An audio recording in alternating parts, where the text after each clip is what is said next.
Alrighty, folks, the wait is over, and we have so many more cards to discuss. As always, links to the custom MTG Discord and relevant resources are in the description below, as well as links to the Kitsuo and Weft GitHub pages, and the combined future set search on Manifesto for you to dig through all these sets have to offer. So last time we ran through the new and returning mechanics present in Kitsuo Dusk of Time and Errors in the Weft, as well as the new land, white, blue, and black cards in offer. If you haven't seen that part of the review, please check out the info card at the top right of your screen now. There is so much context you need to jump in here. I'm sure you're looking at the timestamp below and going, there's so much you're talking about in this video. There's no way that this isn't everything. No, trust me, this is half of what there is to talk about. So please check out that video first. We have even more cards to go through today, though, between the red, green, multicolor, and colorless cards. So let's get a move on. As before, please keep in mind, every design we see here is subject to change. I imagine we'll have a pretty sizable set of patch notes to address things on May 1st, so while I'll be doing my best to consider and cover everything that I think is worth talking about, I may miss a few cards, and there may be notable interactions I cover today that get addressed in that May 1st patch. Additionally, you'll all need to bear with me here. This is a crazy daunting task I have ahead of myself. A peek behind the curtains, I don't have an editing software I can run on my computer without causing some issues to my laptop, so this video is all done in one take. I may have some verbal flubs, I may stumble over my script, I may go off script. I'll do what I can with the intense amount of card discussion we have ahead of us to make sure that there are timestamps for every section so you can easily navigate between the various points in the review. Now, with nothing else left to talk about, I wish, let's get back to it. And I say I wish because we're not hopping right into the red cards. I missed a few things in my last review. Turns out there are two pretty glaring omissions from the first part that I feel like are worth addressing. Virtualized Onomastic wasn't a card that I parsed correctly in my first review, and ultimately mistakenly chose to exclude it because I misinterpreted how it functioned. I could not possibly tell you how. I don't even remember what my brain thought this did, but I understand what it does now. It's a 2/2 for 2 that shuts off whatever card you choose to name. It chooses a non-land card name as it enters, countering spells with the chosen name when they're cast to give that spell's controller an XX artifact creature, where X is the spell's mana value. I think I parsed that as like a one-time effect, but not only was I wrong, even if I was right, that's still pretty solid. Our monthly Grand Prix tournaments are always open decklist, and as a result, it's easy to identify what the best potential cards to name with Onomastic are in any given matchup to deny your opponent the value of that particular resource. What's more, both the Onomastic's typeline and ability can be leveraged to great effect because it's an advisor, meaning it fits perfectly into the already established white colorless disruptive aggro deck, which adores tools like this. Even better, it's a perfect pairing alongside a popular tech card, Looming Psyhawk, which works to turn Onomastic into a hard counter that does not allow the opponents to create their creature token in the first place. This might honestly be the biggest gain that Advisors has in this rotation, so it's a real shame I missed this in the first part. Just name your opponent's board wipe and watch them flail about in panic. I made it about 15 minutes out from the end of recording the first part of this review when I saw someone mention Dragon's Repose as a card of interest as people were talking about bounce spells, and I nearly fell apart. 2.5 hours of recording only to find out I missed this card that should have been in the review was pretty rough. But that's why I have the disclaimer about me only being human. That said, let's talk about Repose real quick. It's a 2-mana blue instant that returns a non-land permanent to its owner's hand, and it costs 1 less if you control a creature with flying. At a baseline, it's not anything too special, but that cost reduction clause is huge for the big new tempo deck on the block, Ninjas. Both of the deck's best 1-drops naturally come with flying, and as a result, not only can this pick off any problem on the board for 1 mana temporarily, you can also just use it to protect your own permanents from removal or leverage leave triggers like the one on Charming Siren at instant speed. The card's sweet, and it definitely merits consideration for blue tempo plans, even if you're not playing ninjas themselves. Now we're into red cards, and a new color means a new batch of cyclers, starting red off with Imperial Production. It's 3 and double red for an enchantment that impulse draws whenever you draw a card. So, not to keep ragging on the God Tree chimes for another video or anything, but while this is probably not playable, I appreciate that this keys off of any draw rather than just cycling, meaning even in the worst situations, it still does something every turn. That being said, 5 mana is a high cost for this effect, especially since the impulse draws are limited to the turn that you hit them only. But the cycling 2 means it's a viable target for Dark Horse victory, I guess. Fall Upon Your Blade is up next, also cycling for 2 and otherwise casting for 1 and a red to sacrifice a creature and deal its damage to any target. Sorcery Speed Fling has been seen in canon play, but usually it's hard to sell it above 1 mana without some additional value. However, we are getting some worthy death triggers to fire off in these new sets, so it could be worth trying out. Vicious Backstab is mostly a limited card, your classic 5 damage burn to a creature for 4 and a red at instant speed, but it does merit a brief consideration thanks to its on-cycle trigger to discard a card to draw a card, turning the 1 and a red cycling cost into something akin to Muse. Not a spell that's inherently great, but gets a bit better in a dedicated cycling deck when the card you discard can effectively be another cycling card that you just don't have to pay the cost to cycle. I do think if you're on a proper Cycling Matters deck, this might actually be very important for getting your cycling count in graveyard up, so give it a consideration there. Speaking of decks that want a bunch of cycling cards in graveyards, Born from Fire is Red's big cycling and mountains payoff. With mountain cycling for 2, this 12 and a red sorcery costs 1 less for each mountain you control and each cycling card in your graveyard. For all of that trouble, you get to search your deck for any dragon or phoenix and put it onto the battlefield immediately. Excluding the new cards that are coming from Kitsuo and Errors in the Weft, we have 26 potential candidates. And in Errors in the Weft and Kitsuo, we're getting 20 other new targets, some of which I've already discussed, such as the land cycling dragons I mentioned back in the mechanics section of the previous review, but some of which I've yet to discuss that we'll see in these colors. As far as what's already existed in the format, you can aim high for Warden of Skies, snag a board wipe off of Malicious Sky Cleaver, disrupt artifacts in non-basic lands with Molten Slagmaw, or even play into a dedicated dragon cheating strategy with Warden of Heart and its twin. I think it could be I think all of words, sorry, got stalled on my own script and I'm not going back. We're keeping it in. I think all of these could be interesting targets if you can rush this down, but reducing Born from Fire's cost low enough that it'll be castable may take more work than it's worth, especially if you aren't in mono red. The mountains do help a lot, but Born from Fire really demands a lot of cycling cards in your graveyard, even more so than the other payoffs, which makes it look really risky because the more cycling cards you run, the more likely it is that you'll just draw the dragons and phoenixes you're trying to cheat in, which means that this ultimately just doesn't get to do its job unless you play a playset of your tutor target. Last for our set of red cyclers is a pretty funny tool to see here. It's just Fuel the Flames, but it's called Saboteur's Immolation instead. It's a 2 and a red instant speed Pyroclasm to deal 2 damage to each creature or cycling for 2 mana. This is a sweet sideboard tool to get here and might supplant Molten Erosion in the places where that's still been showing up. The easier casting cost in Immolation makes it more readily splashable. The cycling cost makes it safe for decks considering running it in the main deck, especially if they care about cycling cards. When you can cast your cycling cards instead of discarding them to get them into your graveyard for all of those relevant synergies, it helps that those are reliable at keeping you alive for long enough to see those synergies get use. If Born from Fire has a shot at success, yeah, right. Sorry, I stalled out for a moment because I was wondering, Born from Fire, right, the card we just talked about previously. If Born from Fire has a shot at success, it'll be in part because Saboteur's Immolation helps that deck survive through the early turns of the game. I wrote this script over the course of like 7 days, y'all. Please give me a break here.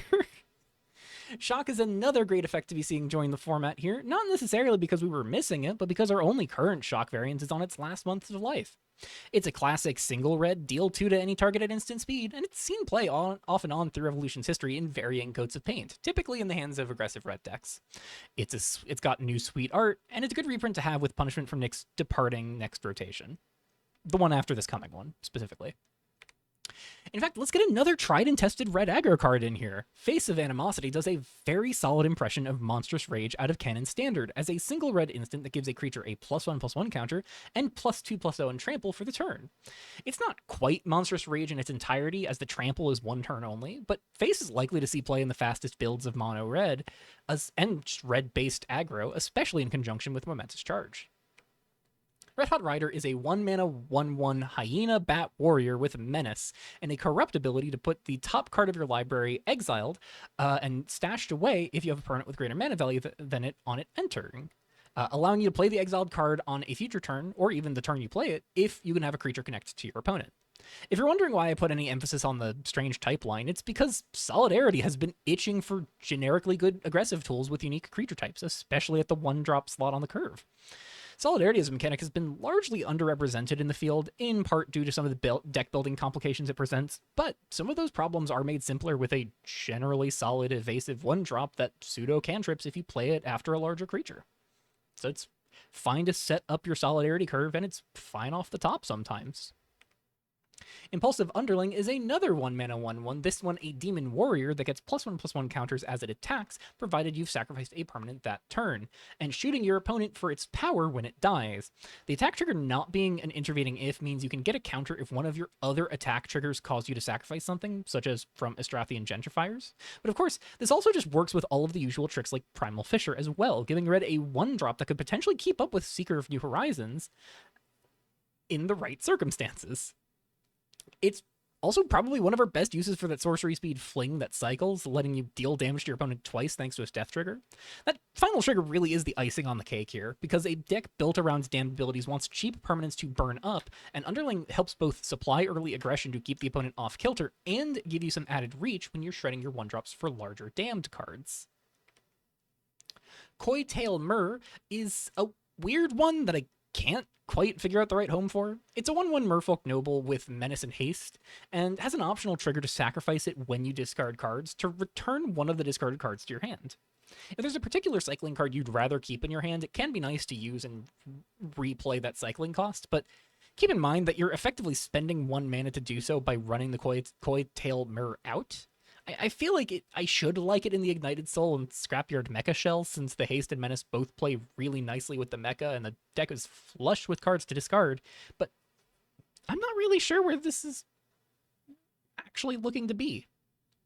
Maybe there's value in it with Mecha specifically, since it can help draw more cards with combat damage and then undo the Mecha discard, and if it puts itself in your graveyard, that pays for future Mecha animations, but I don't know, this one's just, there's something off about it to my brain.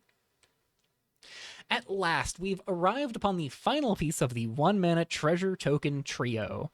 Newborn Oni is yet another 1-mana 1/1, this time with a limitation of needing it to have 2 or more power to get you the treasure token when it dies. Fortunately, it has a once per turn sorcery speed ability, letting you pay 1 life to give it the needed extra point of power.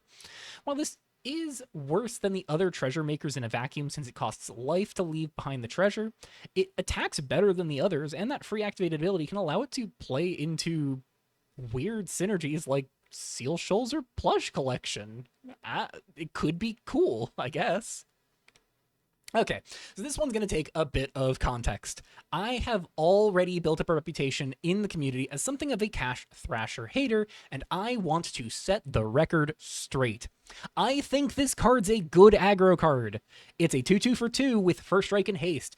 There doesn't need to be more conversation here. It caches the top card of your library whenever it attacks as well, which could be some nice value, though you do have to sacrifice a memory at the beginning of combat on your turn. Now, my reputation around hating this card came about because I chimed into a discussion about its potential power, seeing people compare it as something akin to Robber of the Rich. And while I do think that's a decent comparison, there is a massive asterisk there. Obviously, these are both hasty 2/2s for 2 that generate pseudo card advantage when they attack, and Cash Thrasher even has First Strike, as well as getting your own card instead of your opponent's.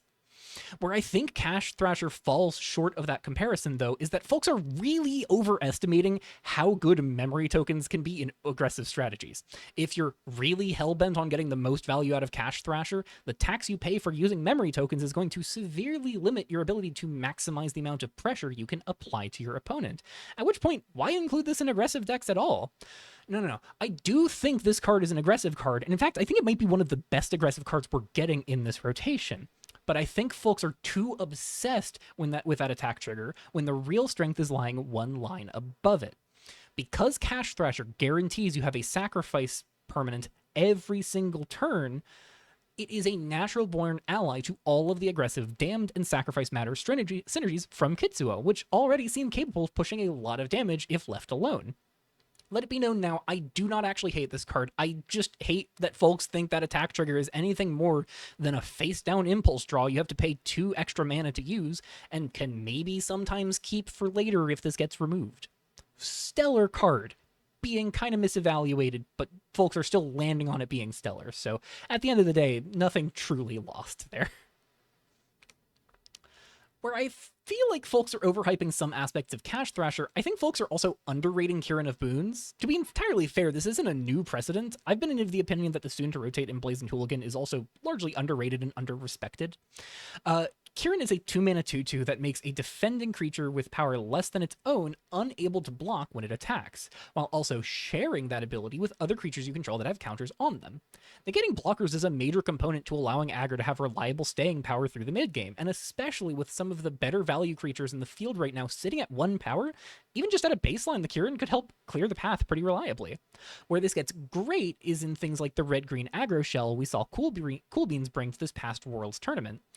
Kirin is far from the only playable revered card we're getting in the new set, and with counter-generating creatures like Seeker of New Horizons and Calamity Cat, Kirin seems poised to put your opponent in an awkward position on defenses. A much less thrilling 2/2 for 2 is Bloodcursed Ape, whose enter trigger just hits your opponents for 2 if you sacrificed a permanent the turn you played it. Now, yeah, this does key off the same damned triggers I've mentioned before, but it does kind of bum me out that you have to set up a synergy for something this kind of unimpactful. But I suppose it's mostly to keep it out of heavy contention for competitive usage. I feel like it could, if it could do the Planeswalker deflection thing that Viashino Pyromancer does, it'd be worth at least trying, but as is, it's probably passable, which is a shame because effects like this should in theory be honestly perfectly serviceable tools for red aggro decks, but this one just not there, I think. Transgressive Trendsetter is a neat tool for Stompy decks in theory, but the only home I can think of that really puts it to full use is the Serve Again combo shell. With Serve Again and Rib Collector in play, you can cast Transgressive Trendsetter, get its mana back thanks to Serve Again costing 1 more, use its mana to wander Rib Collector, sacrificing the Trendsetter, make a token copy with Decayed, and get the mana back, as well as the Trendsetter back to your hand with Rib Collector's Enter trigger, and then just repeat, gaining an endless suite of Trendsetter trigger tokens and a massive amount of death triggers to boot. I'm not sure how reliably this combo could go the distance on its own, but we've seen Serve Again do some cool things with the likes of Rooftop Slink and Pals, so anything's possible. Profiler of Pain is a potentially huge cost reduction, but there is a notable hoop to have to jump through.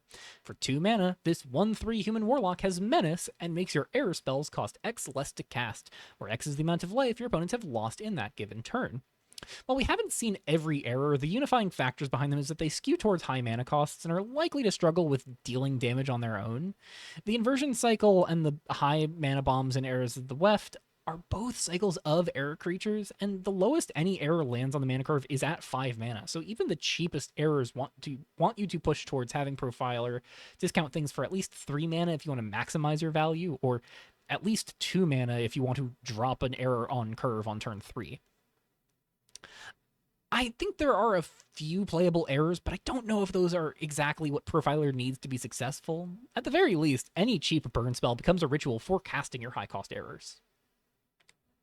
Groove Surfer is up next, a 2-mana 2/1 that makes red's subroutine token whenever you cast a non-creature spell. The token, Boost, adds red mana whenever it runs, meaning you can use Groove Surfer in conjunction with a multi-spell chain to set up a huge burst of mana for a later turn. My first inclination was that this seems a bit awkward since it wants you to play a bunch of cards to generate mana for cards that no longer you no longer have in hand. But the reality of this is that the suite of cheap flashback spells in the format makes Groove Surfer an easy means to just set up a big terminal impact in a future turn and push an obscene amount of damage directly to your opponent. Even before this revelation, though, I had been interested in Groove Surfer as far as just making a bunch of tokens really efficiently, whether you're doing some funky things with Berry Master in 4 colors or just trying to build up your Fabric account. And hey, if you're looking for an outlet for all of those Trinket subroutine tokens, look no further than Unfettered Spirit. It's an innocuous enough 2/2 for 2 with level up for 3 and a red, which on the surface makes it look really rough. However, only 1 level is required to bump it up to a 4/4 that freely sacrifices artifacts and enchantments to give it +1/+1. And level 3 makes it a 6/6 that gets +2/+2 for each sacrificed artifact or enchantment. This is pretty bad overall, but it fills the void for Smiling Sludge, which has been in need of a free sacrifice outlet for berry tokens since the previous options were hit back in January. Even beyond Sludge, there are fun small synergies such as using Spirit with the Ordeal cycle from Theros Age of Tracks to shortcut their sacrifice clauses. It's a bit janky, but being able to drop it on turn 2, spend turn 3 developing trinket tokens to sacrifice, and then level it up on turn 4 to immediately pop some tokens and swing with a massive creature, it's not awful. Cage's Slayer is a card I like quite a bit, but not one I'm certain has a perfect home. It's a 2/1 for 1 and a red with haste, and it deals 1 damage to each opponent whenever a creature you control dies, as long as that creature attacked the turn it's dying. This can make aggressive swings less risky in the face of sizable blockers and makes it an interesting tool to experiment with in traditional go-wide aggro, but it also has applications as another death trigger engine for Aristocrats shells. I do want to spend some time in the coming months messing around with all that Aristocrats has to offer, and certainly the effect here is interesting in that context, but I'm not certain I love the on-death trigger that only works when you can turn your creature sideways in that strategy. Churn might be a contender for my favorite subroutine from Errors in the Weft. For 1 and a red, whenever it runs, you get to discard up to 3 cards to draw that many. This is a great card for any deck looking to fill the graveyard in red, whether you're using this to circumvent the cycling costs and rush something out for Born from Fire, or fuel something like a low-cost Sporeback Jarga. The big elephant in the room here, however, is Shrine to Keranos.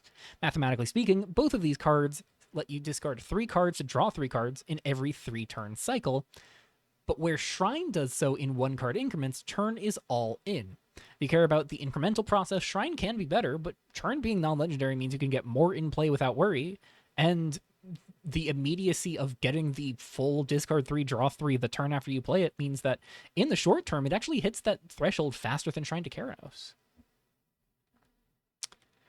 Now, for a card selection tool I am less faithful in.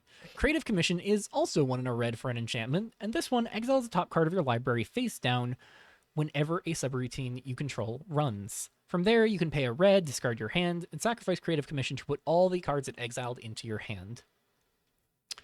At a baseline, I think this can be closest compared to Crumbling Tower in the sense that you roughly expect to see as many cards, maybe. Tower's seen success in, like, Jund ramp shells floating around the format as of late, and a Commission could, in theory, see as many cards, if not more, in the right circumstances. But being locked out of knowing what cards you're getting off of this and being priced into committing to losing your hand to get those cards means that Tower often provides additional resources to inform your turns, while Commission's just going to be something you use when you're out of options. I don't think that a dedicated subroutine deck could care for this particularly, but I could see it doing something with Groove Surfer. Generate a bunch of subroutine tokens for the subsequent turn, use Creative Commission to make up all of the cards expended to develop those subroutines, and then crack Commission to get a bunch of cards to hand and spend all that red mana on new cards. I don't know, could be good. Overwhelming Upload is yet another card selection tool, casting for 2 mana as a sorcery, but requiring you to sacrifice an artifact or enchantment if you want to avoid paying an extra 2 mana. For that work, this is a 2 mana impulse draw to look at the top 3 cards of your library, which is honestly a really respectable rate if you can make that additional cost work for you. Upload's primary competition comes in the form of Face of the Phoenix, a similarly costed sorcery with no additional cost that gets you the top 2 cards for as long as you don't cast a spell from your hand and can be flashed back for even more value.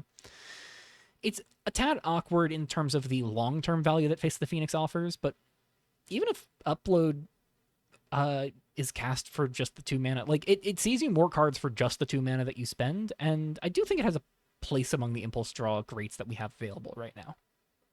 It's not perfect, but it's got meaningful complications to make it worth as a side grade to Face of the Phoenix, especially if you care about that sacrifice clause. Words. Words. We keep going off script, but we're going to keep working with it. Frag is a 2-mana sorcery that can either deal 4 damage to a creature or blow up an artifact, offering us a side grade to Flame Whip for sideboard or slower removal tools. The big determiner here is going to come down to whether you value the Planeswalker removal or the artifact removal more, which is really going to vary from deck to deck. That being said, Flame Whip hasn't exactly been phenomenally popular since it was introduced in the March buff patch, so I'm not super optimistic that Frag brings much more to the table, but if we start seeing some key artifacts crop up, Frag could be a relevant tool to have. Hell's Boon is a lightning strike that can't go face, 2 mana for 3 damage to a creature or planeswalker at instant speed, but it can still do 2 incidental damage to your opponent if its damned condition is fulfilled. This is a solid removal tool for something like the sacrificed aggroed shell I've been bringing up, helping you clear a blocker out of the way and push some damage to the dome to progress your clock. I'm not sure that deck would want it in the main necessarily, but it might belong in the 75 in some variation. And if you're looking for just dealing 3 for 2 mana in red, you could also just turn to Bleeding Out. It deals 3 to any target, and if you damage a creature or planeswalker this way, any excess damage goes to the permanent's controller, guaranteeing that all 3 points of the damage are used. I'm not sure there's really much to add here beyond the fact that I feel like this is going to be a mainstay of the format for the next 2 years. If you really want a flexible burn spell, like, just get ready to make the mana work, because this is absolutely worth paying double red for. Spiteful Banditry is an interesting big red sweeper for us to be getting from Canon Magic, and it's one that's never actually been in a standard environment, so we don't necessarily know how it would fare in a format like Revolution. That being said, X red to deal X to each creature does actually have some competition right now. Bring Down the Sky has been around for a while and not seen much use, but that threatens to change sometime soon, thanks to the buff in March, allowing it to return exiled flashback cards to your graveyard with our suite of powerful, cheap flashback spells. And while this threatens to see more play in the coming months with, what? I'm trying to read my script and making no sense out of my script. Bring Down the Sky is good with the flashback spells. Banditry trades out the flashback clause and the ability to hit planeswalkers, which could be rough, with passive treasure generation, making a treasure once each turn when one of your opponent's creatures dies.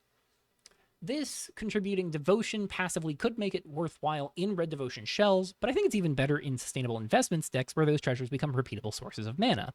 Given that investments has mostly seen play in conjunction with Iviana, a planeswalker that banditry doesn't hit, and dragons that are likely to avoid dying to banditry's smaller damage numbers, it's possible that banditry can make real waves in Dragon Age decks where Coup d'etat fails to meaningfully deal with the opponent, or even see Dragon Age shift away from black into a pure teamer deck, only reliably making black mana through treasures. If we're making treasures, though, we should address the most hyped up of the Time Loop saga, and hyped up for very good reason. Shigane Manor Burns is 1 in a red for a looping saga that makes a tapped treasure on its first chapter, letting you discard a card to exile the top 2 cards of your deck and play 1 for its second chapter, and dealing 2 damage to each opponent for its third chapter. This is some great gradual value for 2 mana, letting you jump to 4 mana on turn 3 if played on curve, curving perfectly into sustainable investments, plus another 2-drop off of the treasures from Shigane and investments. While there's no singular ability here that is on its own amazing, as the damage is rather slow and the discard mode only serves as card selection, the repeating overtime valued, coupled with the ability to play into a number of solid synergies in the format, bodes really well for Shigane Manor's chances to win big in the next format. It's also a boon to Meeting of the Elites, a similar enchantment from Cliques of Nylon that starts off making a tapped treasure and can eventually just yield actual card advantage once flipped into Aristocracy.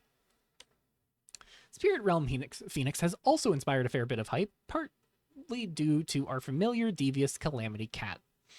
It's a 2/2 flyer with haste for 1 in double red, and whenever you put +1/+1 counters on it, it deals that much damage to each opponent. Importantly, for Cat's purposes, it returns from your graveyard to your hand at your end step if you put a +1/+1 counter on one of your creatures in that given turn. To be entirely honest here, I'm not actually sold on the Calamity Cat interaction being reason enough to like Spirit Realm Phoenix. I think it's a solid card in its own right, but there really needs to be more going on with it in my mind to justify its inclusion beyond just having Calamity Cat in your deck. Granted, I think Calamity Cat helps define the red-green aggro lists moving forward, and Phoenix is probably great in the red-green deck, so maybe this will see competitive play. Competitive Hedonist is a level-up creature I'm honestly struggling to fully pin down. It's 3/3 for 3, levels up for the same amount of mana. At levels 1 and 2, it becomes a 4/4 that deals 2 damage to any target when it attacks, and from level 3 onwards, it becomes a 5/5 that shoots something for 5 on attack. It theoretically could be a great stompy creature, but I couldn't give you a reasonable place to put this creature if I tried. There's an impulse here to try and reduce or circumvent that level up cost, but the level up synergies being squarely in white and black means their best option we have might be Ballot Registrar for 2 colors. Could be another beneficiary of Rallying the Revolutionaries and Eternal, but realistically I think this might just be a solid ramp payoff in a pinch. It needs playtesting to identify its best homes because the math here feels strong on the surface. I'm just going to pair these next 2 creatures together, as they both play into synergies I've already expressed as thinking could be playable and constructed, but neither of these cards seem overly strong for their respective plans. Demon of Dire Storms is 2 and a red for a 1/3 Demon Warrior whose power doubles whenever you sacrifice a permanent and leaves behind a demon token when it dies, with stats equal to this creature's power. I feel like this needs to be hitting 2 sacrifices to be a worthy attacker in most circumstances, but coming with no innate form of evasion means it's pretty trivially easy to block, and with little in the way of immediacy for an aggro deck inclined towards lower curves, this feels like a subpar curve topper there. Frilled Station is a 3/2 Spirit Salamander for the same casting cost with a revered ability that shares around red mana generation on attacks that survives the changing of phases. Station feels much more awkward than something like Groove Surfer, as in order to make a lot of red mana, you need to have a fairly wide board of creatures that are already carrying counters in some fashion, at which point they're just better revered creatures to have in that circumstance. Both of these cards are neat, but they both feel like they just missed the marks for their respective strategies and wind up feeling either a bit slow or a bit aimless. Bypass is a potentially sweet include for the Enchantment Tokens deck. This subroutine costs 2 and a red, creating 2 1/1s and granting them haste when it runs. Additionally, if it sees a permanent with greater mana value on your board, it runs on enter to make those tokens instantly. While 2 1/1s on a delay for 3 mana seems awkward at first glance, the tokens gaining haste means they functionally just get to dodge a board wipe compared to token generators that don't grant haste, and with this kind of deck naturally wanting to curve out to bombs like Ardor and Dorisha, Bypass has a reasonable chance of being corrupted in the mid to late game when it matters. Even without corrupting it, the potential for this to make tokens a second time can be a big deal in the face of decks trying to stem your aggression. So Bypass granting the tokens deck a reliable amount of sustainability seems pretty nice.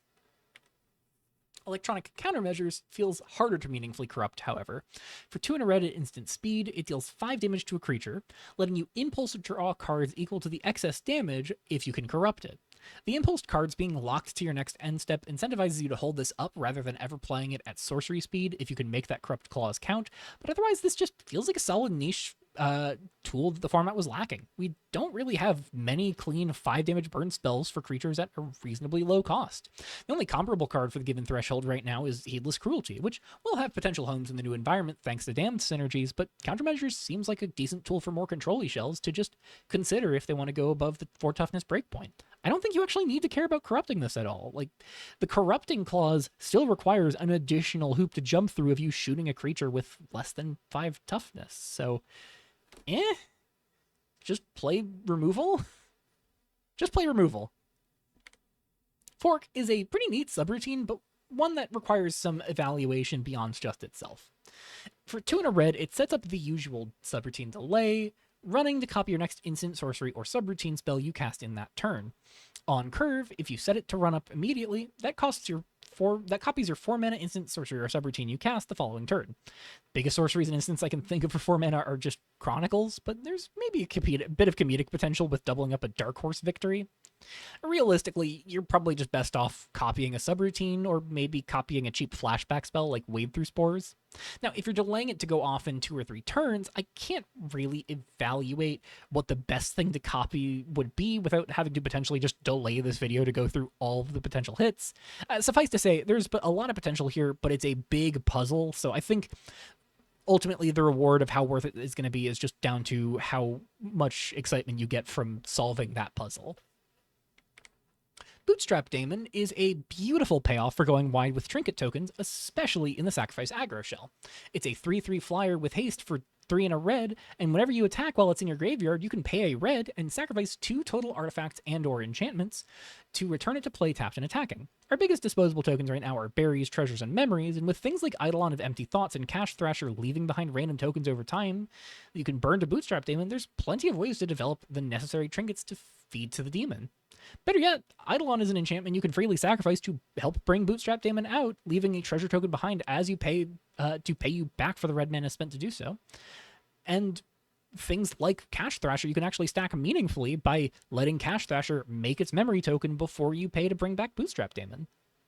Factor in the fact that Daemon enables damned synergies, especially ones without an intervening if on attack like our new 1-drop, and this seems like a hell of a solid top end for this kind of aggro plan. If we're looking for a subroutine to rush out early, Panic might be one of the best, thanks to its immediacy on its enter trigger. For 2 and double red, it comes with an enter trigger to let you discard a card and shoot a creature or planeswalker for damage equal to the discarded card's mana value, and then runs later to make 4/4 error tokens with Menace. I'm especially a fan of Panic as an alternate way to discard your cycling cards in those dedicated cycling shells, where it can turn the high mana value of your discardable cards against your opponents for removal value, but Panic might also just be a fine mid-range tool. The body or even bodies it can leave behind make it a meaningful threat to your opponent if left unchecked, and the 3-turn delay between making 4/4s incentivizes you to lean into the grindier attrition strategies. Yes, the discard on its enter trigger could be a liability in attrition decks. That's why it's specifically good in contexts where that discard matters. Better to be pitching a Scotha and teeing it up for a future turn than pitching just a regular spell. Kome's Brawler could be a sweet payoff with enough individual token creation events, but definitely requires the right sequence of events to line up for it. For 3 and a red, this 4/3 augments each of your token creations for artifact tokens specifically, appending an additional treasure token to that creation. This means it doesn't play nicely with creature and enchantment token makers like Groove Surfer, but other treasure generators get a decent uptick in potency here, especially if they make tokens untapped. It also lets you spend 2 and a red to sacrifice X artifacts, giving this creature plus X power for the turn, to potentially crack for a lot of damage with enough excess artifacts, but the most interesting thing I can see here is that this makes a treasure token every time General Diadem's activated ability resolves, which can then be sacrificed to make another 3/3 Knight off of Diadem for 1 mana. Theoretically, 2 Brawlers means Diadem's token creation goes infinite, since 2 treasures on every artifact token creature means you can make both the mana to pay for and the fodder to feed her ability, but realistically, I don't think that's a good plan by any measure. More power to you if you ever do pull it off, though. Boorish Celebrant seems like a slightly more reasonable treasure top-end payoff, coming down as a 4/2 for 2 and double red, and making a treasure each upkeep. From there, it pings each opponent whenever you sacrifice an artifact or enchantment, similar to how Smiling Sludge damages opponents. There's some potential here to put the existence of both of these cards to use as a form of critical mass in a new kind of treasure deck, where rather than aiming high with a bunch of big dragons and an Iviana board, you use sustainable investments to keep your developing treasures around for when you can amass enough tokens and get enough pingers in play for all the treasure to convert into lethal damage. It's probably jank, but it's a neat variation on the usual investment strategies at least. Scouring the Riverbed is a potentially huge draw engine, but with a major complication holding it back. It's 2 red for an enchantment that creates a tapped treasure token on enter, and exiles the top 3 cards of your library every upkeep. Every one of your upkeeps, specifically, allowing you to cast those cards until end of turn if you sacrifice a permanent while paying their other costs. This is probably too costly to fit perfectly into the more aggressive damned decks, but does open the avenue for a grinder version of the strategy that relies on mid-range tools that develop tokens to feed into Scouring's additional costs. I'm most excited about Scouring in conjunction with Devoted Lackeys, as Scouring appending an additional cost to your spells means that you can potentially copy any spell in your deck with Devoted Lackeys. The big miss for me here is ultimately that Scouring denies you access to any of the lands it hits, meaning there's a possibility that you hit 2 or even 3 lands and just whiff on the upkeep trigger, which for a 4-mana investment can be a rough situation to be in. Viviva Grip Exec seems an interesting candidate for inclusion in that grindy sacrifice fodder deck, and doing our usual exec song and dance as a 5/5 for 1 and quadruple red. She's got first strike and an enter and attack trigger to destroy up to 2 artifact creatures and or planeswalkers controlled by different players, letting each player who had a permanent destroy this way exile cards from the top of their deck until they flip a non-land card, which they just get to cast for free. The up to 2 clause here means you're never priced into using this when it would be bad for you, and it will often just wind up being a way to pick off your opponent's most troublesome permanent while swapping out random junk on your board for relevant spells. I think it's very possible that any deck looking to run Scouring the Riverbed will want a Viviva as well to maximize the potential value at hand, and as it stands, she's a pretty brutal attacker if left unchecked. Threadripper isn't anywhere near as exciting, but it does engage in important themes here, and I haven't seen much conversation about it. It's a 4/4 Jackal Warlock for 3 red that has First Strike on your turn. But the critical line of text here is that you can discard it from your hand for 1 and a red to deal 3 damage to target creature, exiling it if it would die this turn. At a baseline, this is Incendiary Flow at instant speed that, yeah, only hits creatures, but is unfazed by traditional counterspells, while developing a creature into your graveyard for synergies like Burnout Champion, or Chittering Gargantua, or even looking to bring things back with Dark Horse Victory. I'm going to make my call right here, right now. This is one of the biggest sleeper cards of this rotation, and I can't wait to give it a try. The floor of hardcasting it is kind of rough, but the discard mode seems primed to be useful in a lot of situations right now, and the synergies it opens up are plenty worth it. Wisping Kirin feels like one of those gimmick cards that you aren't likely to turn to, but it could be amazing in the right circumstance. It's a 4/3 for 3 red with Revered, sharing around an attack trigger that makes a tapped and attacking token copy of itself or whatever other creatures with counters you have attacking, and even sharing one of each kind of counter the source creature has with the token copy, though the Kirin tokens are sacrificed at end of combat. This could be especially sweet in the Calamity Cat plus Notorious Guideblade engine, and if you're really interested about going all in there, but being honest, I think the Kirin is a bit excessive and doesn't meaningfully contribute to helping you win outside of situations where you were probably already winning.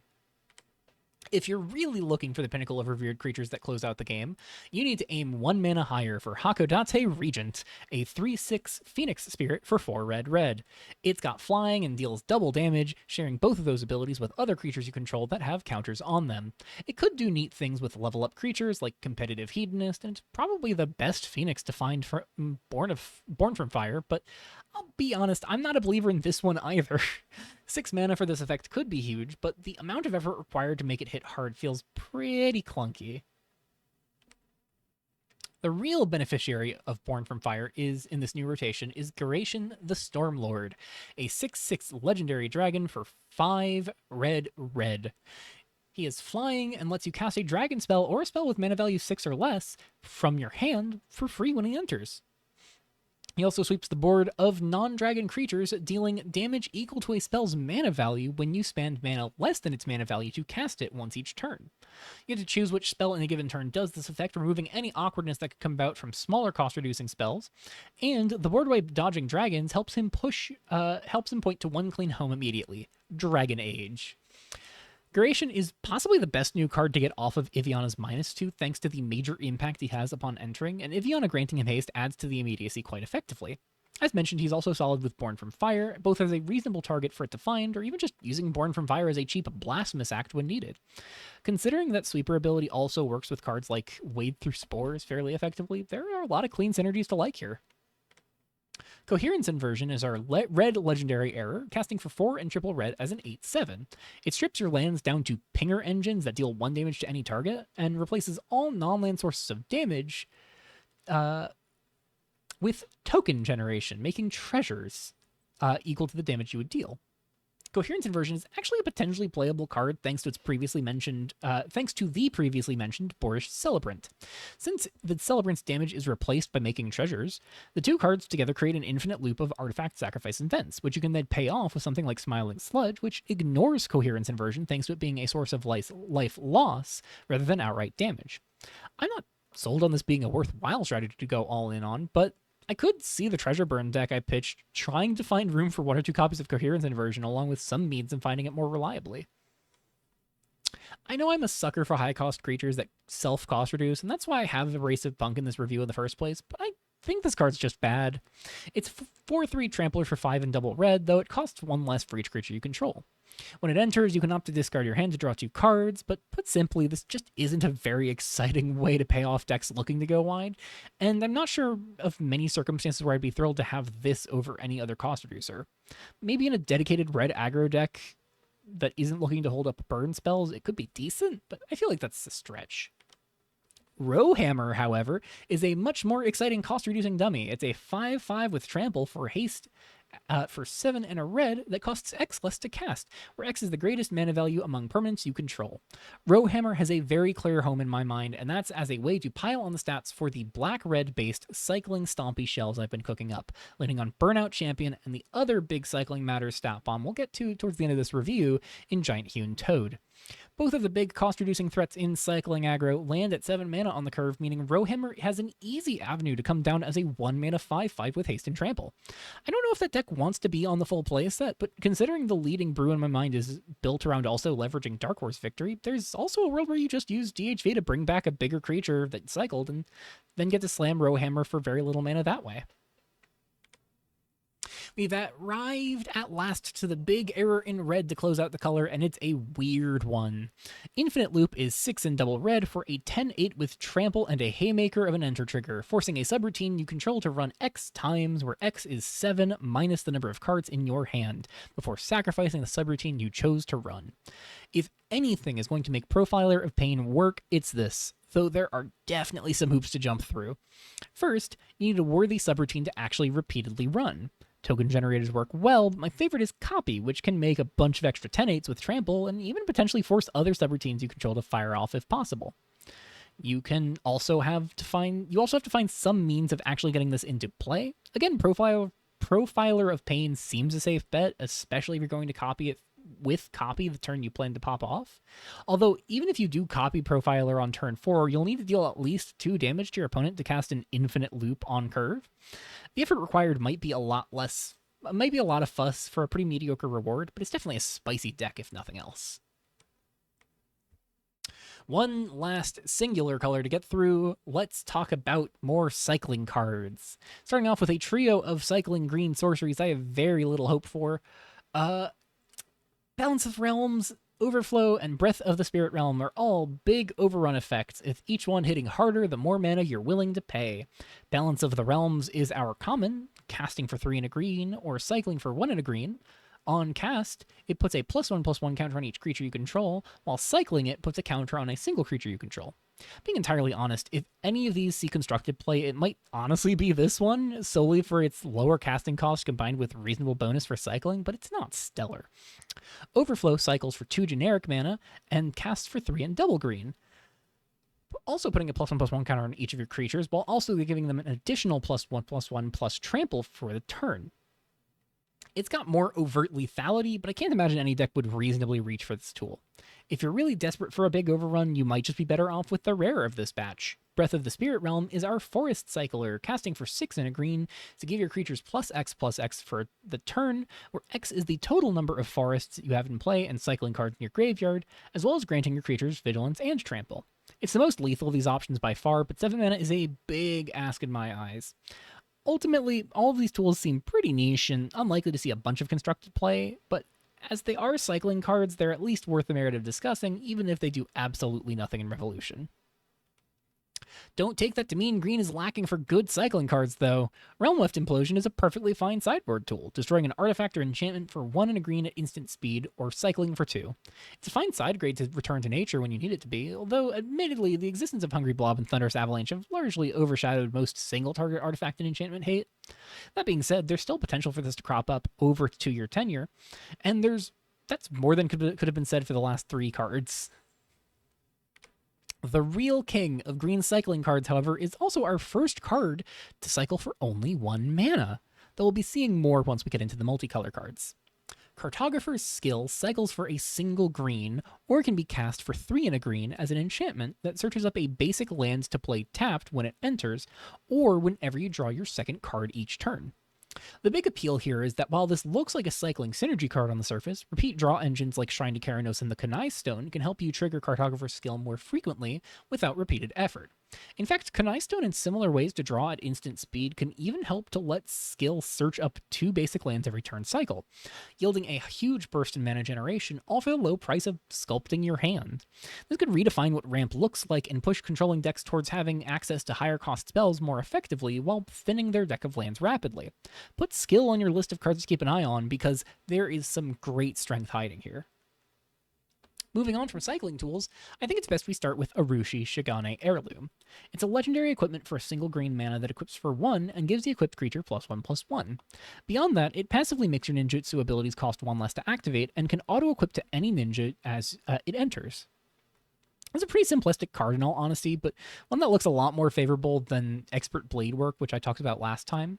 For the same reason I called Bladework's viability into question, as it couldn't meaningfully reduce ninjutsu costs, the mana spent on Arushi can functionally fold into your ninjutsu costs on the turn you play it, and from then on, it does meaningfully reduce the cost of any ninjutsu abilities you activate. Even just at a baseline, this is a perfectly reasonable equipment to move between your creatures post-combat as needed, giving you a bit more play for holding the board than against other creature decks. We won't be talking too much about Arushi because ultimately I think some of the best ninjas don't need the cost reduction, but just know that while it isn't mandatory for making ninja decks work, it's nice to include as maybe a 1 or 2 of to help those decks get a bit of extra momentum. Orochi's Soulfang presents us with an interesting 1-drop to fight for contention in the current mono green and green based Stompy Shells, though it does have some tight competition. It's a 1/1 Spirit Snake for a single green and gets a +1/+1 counter whenever you have a creature with greater power than it enter. Beyond that, you can pay 2 and a green and either sacrifice it or remove 2 +1/+1 counters from it to destroy an artifact or enchantment.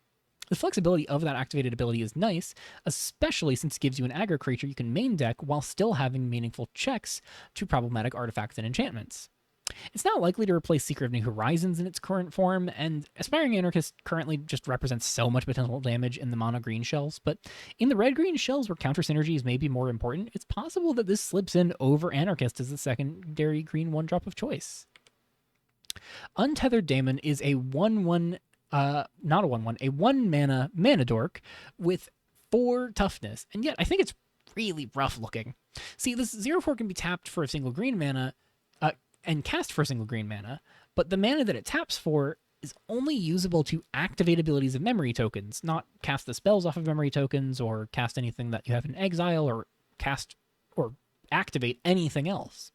The most reasonable use case here is to try and pay into its double X cost, where every 2 extra mana you spend alongside the first mana to cast it lets you cash 1 of your cards from your graveyard when it enters, but I'm not super sold on using memories as actual card advantage in most circumstances. It's a nice mass regrow effect and a pinch for grindy decks, but if you're really desperate for a 1-drop that can crack your memories, you're probably just better off with Tough Nut, right? Piroya's Ordeal is a single green mana for an aura that enchants a creature, giving it +1/+1 and vigilance, and can also be returned from your graveyard to your hand at your upkeep if you control a creature with power 4 or greater. This actually seems like a decent tool to help your creatures push damage against opposing creature decks without relinquishing a blocker for if your opponent tries to attack back. The recursion here actually seems really solid and points me in 2 potential directions. The former is with things like Scophos Conjurer, where Ordeal can become a renewable source of heroic triggers when needed. The latter, and what I suspect to be an even better overall home for it, is in graveyard stompy decks like the Jarga shells I started pushing back in February. Those decks could put some of the new self-mill and surveil tools we're getting in this rotation to use, and by that point, Ordeal is capable of leveraging the low-cost, high-stat line bodies you can drop by using them as leverage to come back. You can even just use this in conjunction with discard and draw effects in Jund shells, where Ordeal can become a repeatable source of discard fodder. It's not too special, but there are a lot of neat use cases for this aura that help me get over my usual hang-ups about these kinds of effects. Much more initially vulnerable, but with the potential to contribute more stats, Gifts of the Kitsune is another single green creature aura, with this one cantripping on enter and then modifying any instance of the enchanted creature getting +1/+1 counters to get that many +1 instead. This seems like a scary card to slip onto a turn 1 Secret of New Horizons, letting you swing for 3 on turn 2 and 5 on turn 3. Granted, it's a tad all-in on whatever creature you enchant, but it's a 1-mana spell, so the all-in isn't that all-in, and it cantrips to ease the pain of getting hit with removal. So while I'm not overwhelmed by this by any means, this seems pretty good. Immersive Moment is a new option for our protective suite of 1-mana instants, competing with Hostile Evolution to fill the void Ensconce is leaving behind. Immersive Moment gives up to 1 target creature hexproof until end of turn, allowing you to cast the top card of your library face down. Being entirely honest, this isn't the only version of this effect we're getting this rotation, but it might be the new gold standard, as the cached card here is a meaningful boon, actually. I know I have my apprehensions about how reliably memory tokens can be put to use, but if you're already priced into holding a protection, it could be worth it for that for that protection spell to generate pseudo card advantage against interactive control shells. Green is bringing us 4 different 2-mana mana dorks that can help you accelerate your mana for just 1 and a green. But they all have a range of viabilities. There is Distinguished Weaverkin, a 1/3 with reach that taps to put a land card from your hand onto the battlefield tapped, and has a sorcery speed adventure called Growing Web, which for 2 and a green searches your library for 2 forests to your hand. Concurrent Escapist is a 1/2 for 2 that taps for a green and creates a token copy of itself on enter if it's corrupted. Ethereal Blossom is another 1/2 for 2 that shares its ability around to other creatures you control with counters. And Mirage Model is a 1/1 for 2 that taps for green or taps for double green, though the 2 mana can't be spent to cast spells. Each of these has their uses. Weaverkin seems best with typed forests or landfall triggers, non-basic forests or landfall triggers. Escapist looks best with key 3-drops you don't mind playing before your mana dorks. Blossom looks pretty good with keywords counter synergies, especially something like Invasion's End.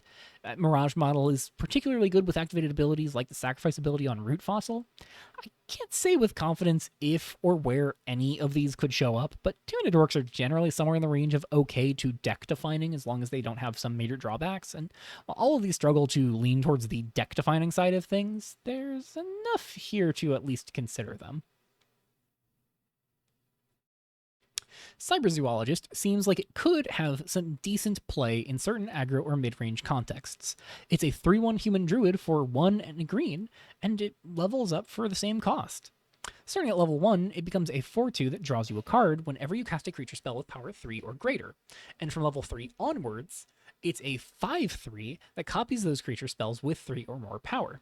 At a baseline, the 4 mana required to get to level 1 isn't too big of a deal, especially when you can split it up over multiple turns, and there are plenty of creature-based shells that would appreciate the extra draw, whether you're running Cyberzoologist in a mid-range stompy shell with things like Morbid Bloomer and Sporeback Jarga, or in a more aggressive shell with things like Expendable Arsonist and other temporary creatures that hit hard and hit fast. The copy ability is a bit too costly to aim for in a general sense, in my opinion, but when decks like Golems are already built around low-cost creatures with 3 or more power that want to hit a critical mass of creatures of the relevant creature type, Cyberzoologist being able to help supplement your draw power while casting Unspeaking and Unflinching Titans, and then eventually start copying up your Titans later on, seems like a pretty solid deal. Ultimately, there are a lot of reasonable 3-power creatures to be running right now, and I think the more high-power creatures your deck has, the better Cyberzoologist can be in your decks. Speaking of 3-power creatures, Masksmith is a doozy of a 3/2. For 1 and a green, it comes with a sacrifice ability that costs 1 additional green, allowing you to exile an artifact, enchantment, or card in a graveyard, cashing the card if you owned it and leaving it exiled for good otherwise. This is a solid check to a handful of things right now, from the innately indestructible gods to things that gain indestructible like Menelea, as well as just troublesome permanents like Earthly Penchant and graveyard tools like Skotha. But the biggest win here is honestly just that Masksmith is a reasonable stat line for the cost, meaning you can just put it in the main deck of some aggressive decks with the knowledge that if you're just drawing it naturally or maybe even searching it up with Ozon's Blessing, it'll be able to check whatever your opponent is up to. That's not even talking about how it can serve as soft protection for critical artifacts or enchantments or regrow a card in your own graveyard. I'll add attacks, but it can do that. Megafauna Knight has some interesting potential for shells looking to push for a high fabric count, casting as a 2/2 for double green and letting you pay an additional X to make that many subroutine tokens when it enters, with each one giving one of your creatures +2/+2 when it runs. At its worst, this is a 3-mana 2/2 that could attack for 4 the following turn. While not overly stellar, it's at least reasonable enough. Of course, it gets better the more mana you can spend, and in those circumstances, it could be great for setting up more trinket tokens to sacrifice to pile up to a higher enchantment count, or pile up to a higher enchantment count. But honestly, it's just a lot of mana, and I feel like it might not be worth the trouble. Garbage Collector is a 2/2 for 2 that can be tapped for a green mana, tapped while paying a green mana, allowing you to sacrifice an artifact or enchantment to cash the top card of your library.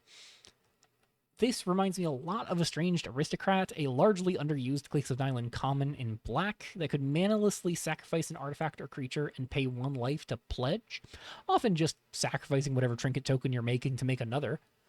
Garbage Collector fills a similar role in that respect, recycling tokens you don't care for into memory tokens, which is especially useful if you don't particularly care for a card you currently have cached.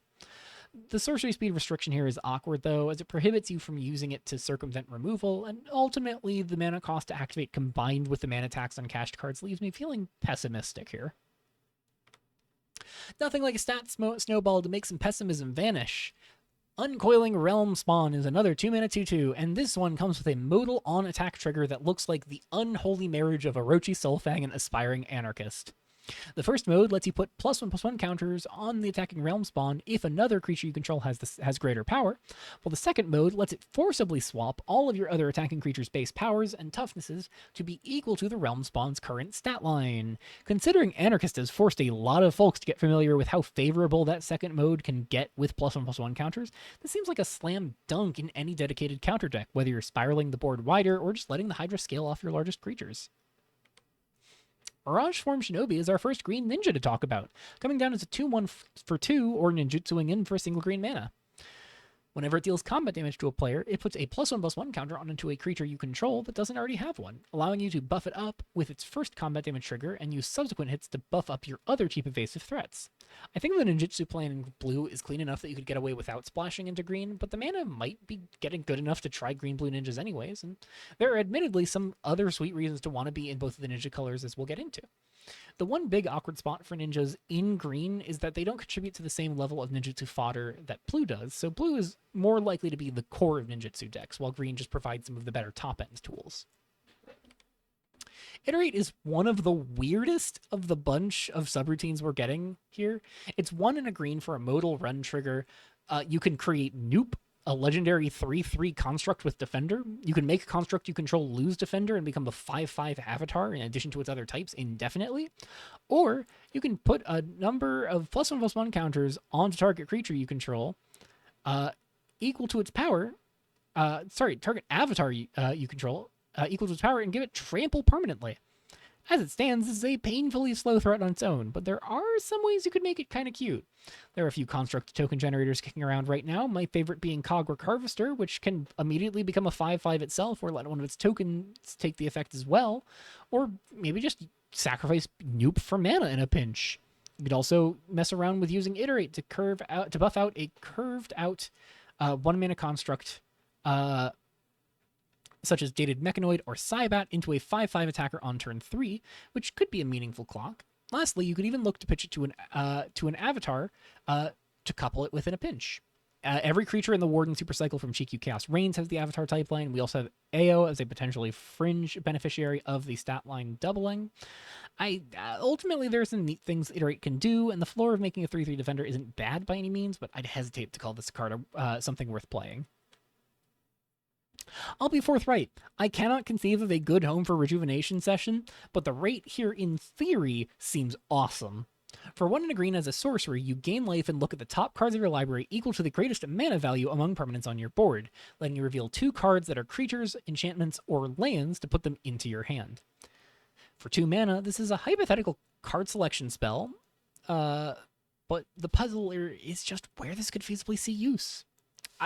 In my mind, this could slot into green Stompy Shells in the sideboard, helping those decks have a value tool that can also pad their life total against aggro matchups a bit, but I'm not confident in that. If nothing else, this is another blow to the stocks on Shining Hope, which could draw you more cards, but lets you keep none of the things you find. Ancestor's Guidance is a card I want to like. It really is. For 1 and a green, this enchantment just passively lets you surveil 1 whenever a non-token creature you control enters, and lets you pay a single green mana as a sorcery to exile this and regrow a card from your graveyard. But the reality here is that we've had a similar effect in the format for 8 months now in Selective Truthseeker, and try as I might, I cannot for the life of me get this thing to do anything truly meaningful in this format. The one field where I've liked Truthseeker has been in Eternal, as an engine to set up and help pay off the Amethrin Hoarder loops I'm known to love. And while Guidance is theoretically better than Truthseeker since it isn't vulnerable to creature removal and can return an important card back from the bin, Truthseeker being a creature often felt more critical in the Eternal context thanks to it being able to sacrifice to a Amethrin Hoarder in a pinch. Guidance could see play here and there, and having the critical mass with Truthseeker could be nice, but especially in rotation, I'm not sure there's a really good home. Cathartic Parting is a decent sideboard tool in theory, but probably falters in comparison to the competition. It's a 2-mana sorcery that shuffles an artifact or enchantment into its owner's library, as well as letting you shuffle up to 4 cards from your graveyard into your deck. Right now, there isn't a particularly high demand for graveyard reshuffling, and this can't be used to protect your graveyard from exile effects or interact with the opponent's graveyard at all. What's worse, if you ever actually do need to shuffle stuff back into your deck, you can't cast it unless your opponent has a valid target, so you better cross your fingers that things line up how you need them to. While not outright destroying things can be nice to play around graveyard synergies, the best artifacts and enchantments to have in your graveyard are things like Root Fossil that come with sacrifice clauses anyways, so this just winds up looking like a wildly mediocre sideboard card no matter how you slice it. Brutal Throatcusher is a sweet pickup. A 4/4 for 1 and double green that can be ninjutsu'd in for 2 and a green, entering to give another creature you control indestructible for the turn, as well as untapping the creature that it targets. This could be a great trick for ninjutsu decks, but let's be honest. This is a stompy card through and through. Great stats for the cost, protects one of your other attacking creatures from trading, and can be used as a trick after blockers are declared to ensure you win combat more often than your opponent. As creatures like Menelaya and Throatcrusher sneak into more green stompy shells, be prepared to have a harder time just dealing with your opponent on the board. Portal to the Spirit Realm is our final time loop saga, casting for 2 and a green. Its chapters are all about escalating your board presence, starting off by making a 1/1 spirit, then putting a +1/+1 counter on a creature you control, then putting a counter on each creature you control that already has one. While it isn't as fast as Stompy decks would want it to be, this is a stellar counter synergy card to help sustain into the mid to late game, as a renewable tool to keep you on board as your opponents tried to push you back. I'm not sure it'll make huge waves, but there is a lot to like about it, and I could see mid-range strategies adopting this as a form of inevitability your opponent has to check for fear of eventually being overrun. Settler's Caravan is something I know folks have been eyeing up for the treasure decks, and there's definitely a lot to like. It's 2 and a green for a 3/4 turtle that creates a treasure token whenever you cast a multicolored spell, allowing you to build up a lot of disposable mana sources alongside Gubernatorial Fundraiser or rapidly accelerate your mana reserves thanks to sustainable investments. The big puzzle piece to solve here is figuring out what amount of multicolored spells you need in your deck to be happy enough with Settler's Caravan. The danger with tools like Fundraiser and investments is that they don't trigger caravans, so you're inherently inclined towards letting those monocolor tools be few and far between, while you lean on more things like Dante's Inferno for treasure support. Caravan's potential is high, but you've got to strike the right balance in deck building to truly make it work. I spent a lot of time talking up the value in sacrificing trinket tokens you make over time, but I haven't been able to show you a ton of great sacrifice outlets, so let's talk about one that has the potential to be, and one that might have a bit more stacked against it. Menagerie Mechanic and Elma's Regulars are both 2 and a green, with Mechanic coming down as a 3/4 and Regular coming in as a 2/4. Mechanic has a combat damage trigger to make an artifact creature with stats equal to 1 plus the number of counters on it when it hits a player, while being able to sacrifice an artifact or enchantment for 1 mana to give it a +1/+1 counter and trample for the turn. Regular's got Vigilance and can tap to sacrifice an artifact or enchantment for a red and a green mana. Mechanic does seem like a solid mid-range card for snowballing out of control, and I could see it helping to revitalize some of the better berry tools that have been straggling since the February patch. Regular, meanwhile, could do some neat things. This jumps you to 6 mana on turn 4 if you have a disposable artifact or enchantment on hand, but it feels a tad slow, too slow for me to be super faithful in. Seek is a decent ramp tool, albeit it pales in comparison to Cartographer's skill, so it feels a bit poorly timed. It's 2 and a green for a subroutine that searches up a basic lands to play untapped whenever it runs. Put this into your program to run off next turn, and get use out of the extra mana to immediately play a 5-drop after your land drop for the next turn. The fact that this keeps searching up lands as you keep running it does make it appealing as a sustainable ramp tool, but again, Cartographer's skill having the potential to rip lands into play far faster just kind of makes Seek feel a bit limp. And speaking of outclassed ramp, here's Mapper's Wanderings. For 2 and a green as well, this enchantment searches a land into play tapped on enter, letting you pay 3 and a green as a sorcery to put a +1/+1 counter on a creature you control.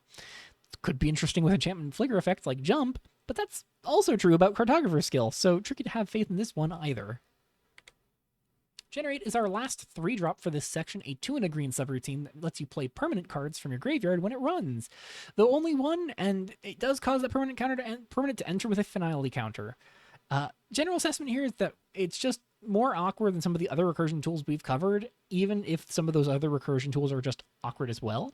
And with us getting some reasonably strong graveyard tools we'll cover in the colorless section, strong anti-graveyard tools covering the colorless section, it feels tough to justify running any of these solely for the recursion element.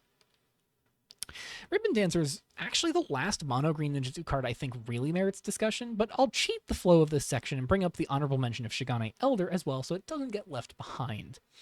Dancer is a 1/1 for 3 and a green that ninjutsus for 1 less mana, but as it enters with 3 counters, it's functionally a 4/4 when it hits the table.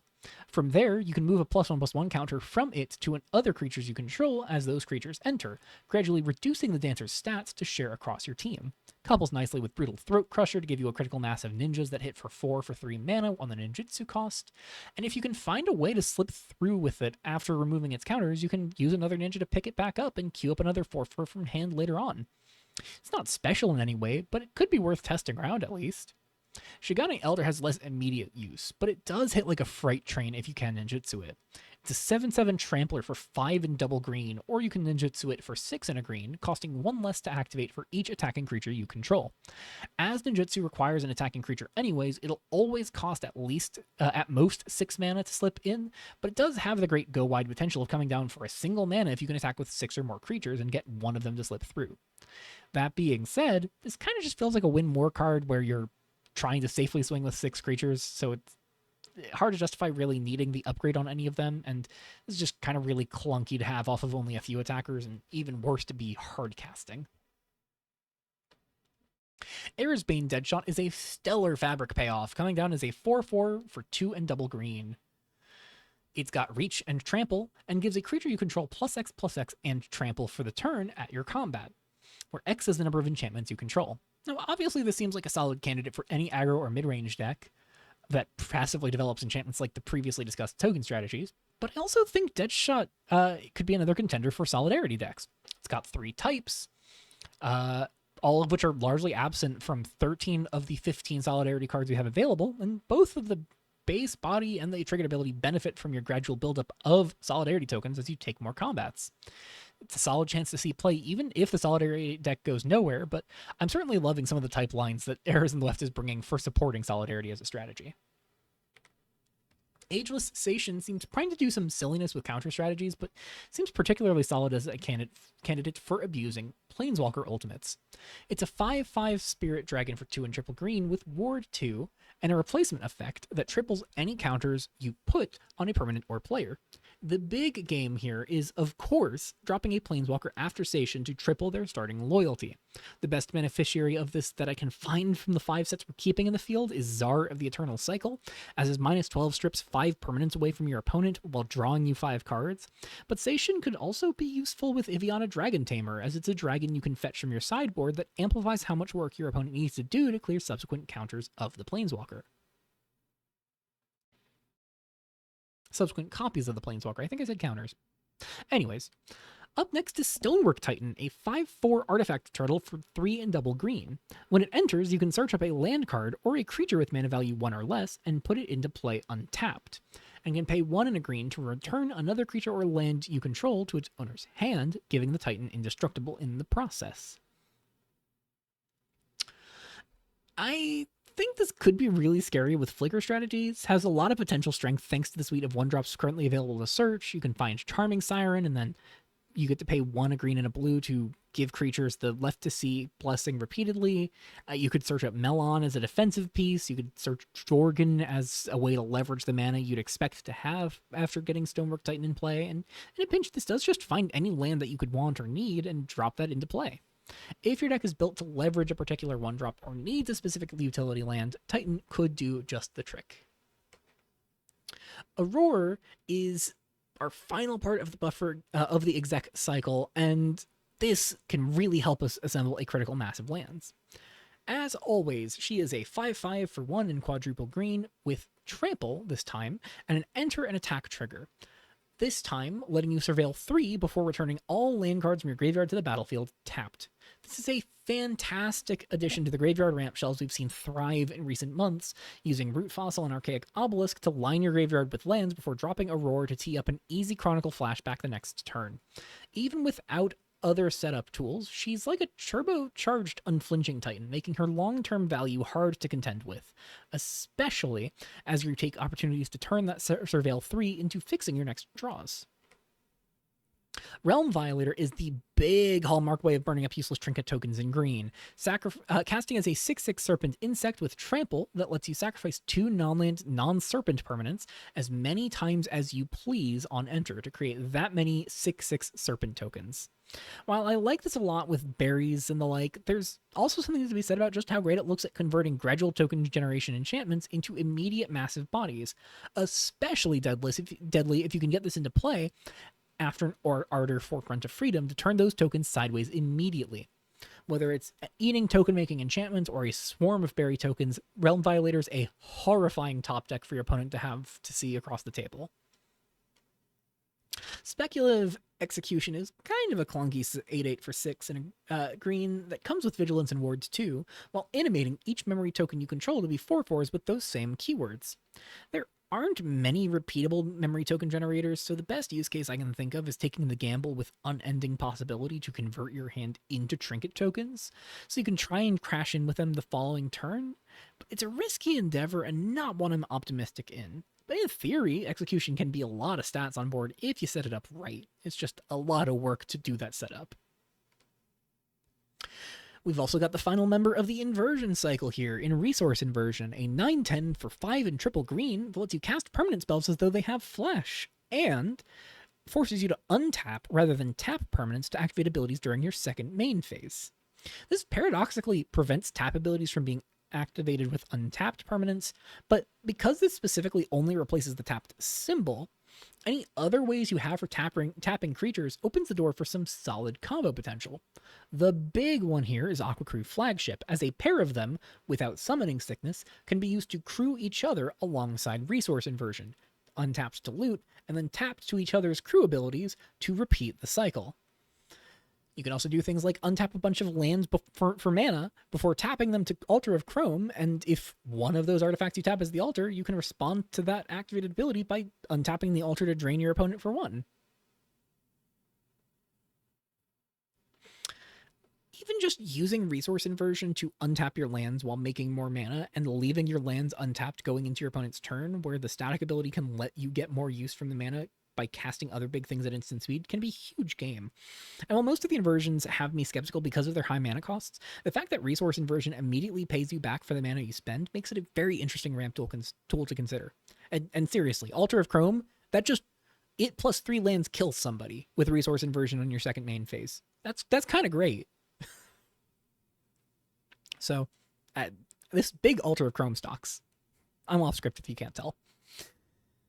Last on our roster for green cards is Computing Titan, another classic cost-reducing creature for my repertoire.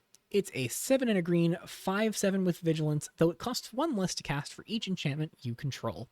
This seems like it'll have less of an immediate home than some of the other cost-reducing creatures that I love, as ultimately I don't know if you can justify just jamming this into a deck with a few cash cards and calling it a day.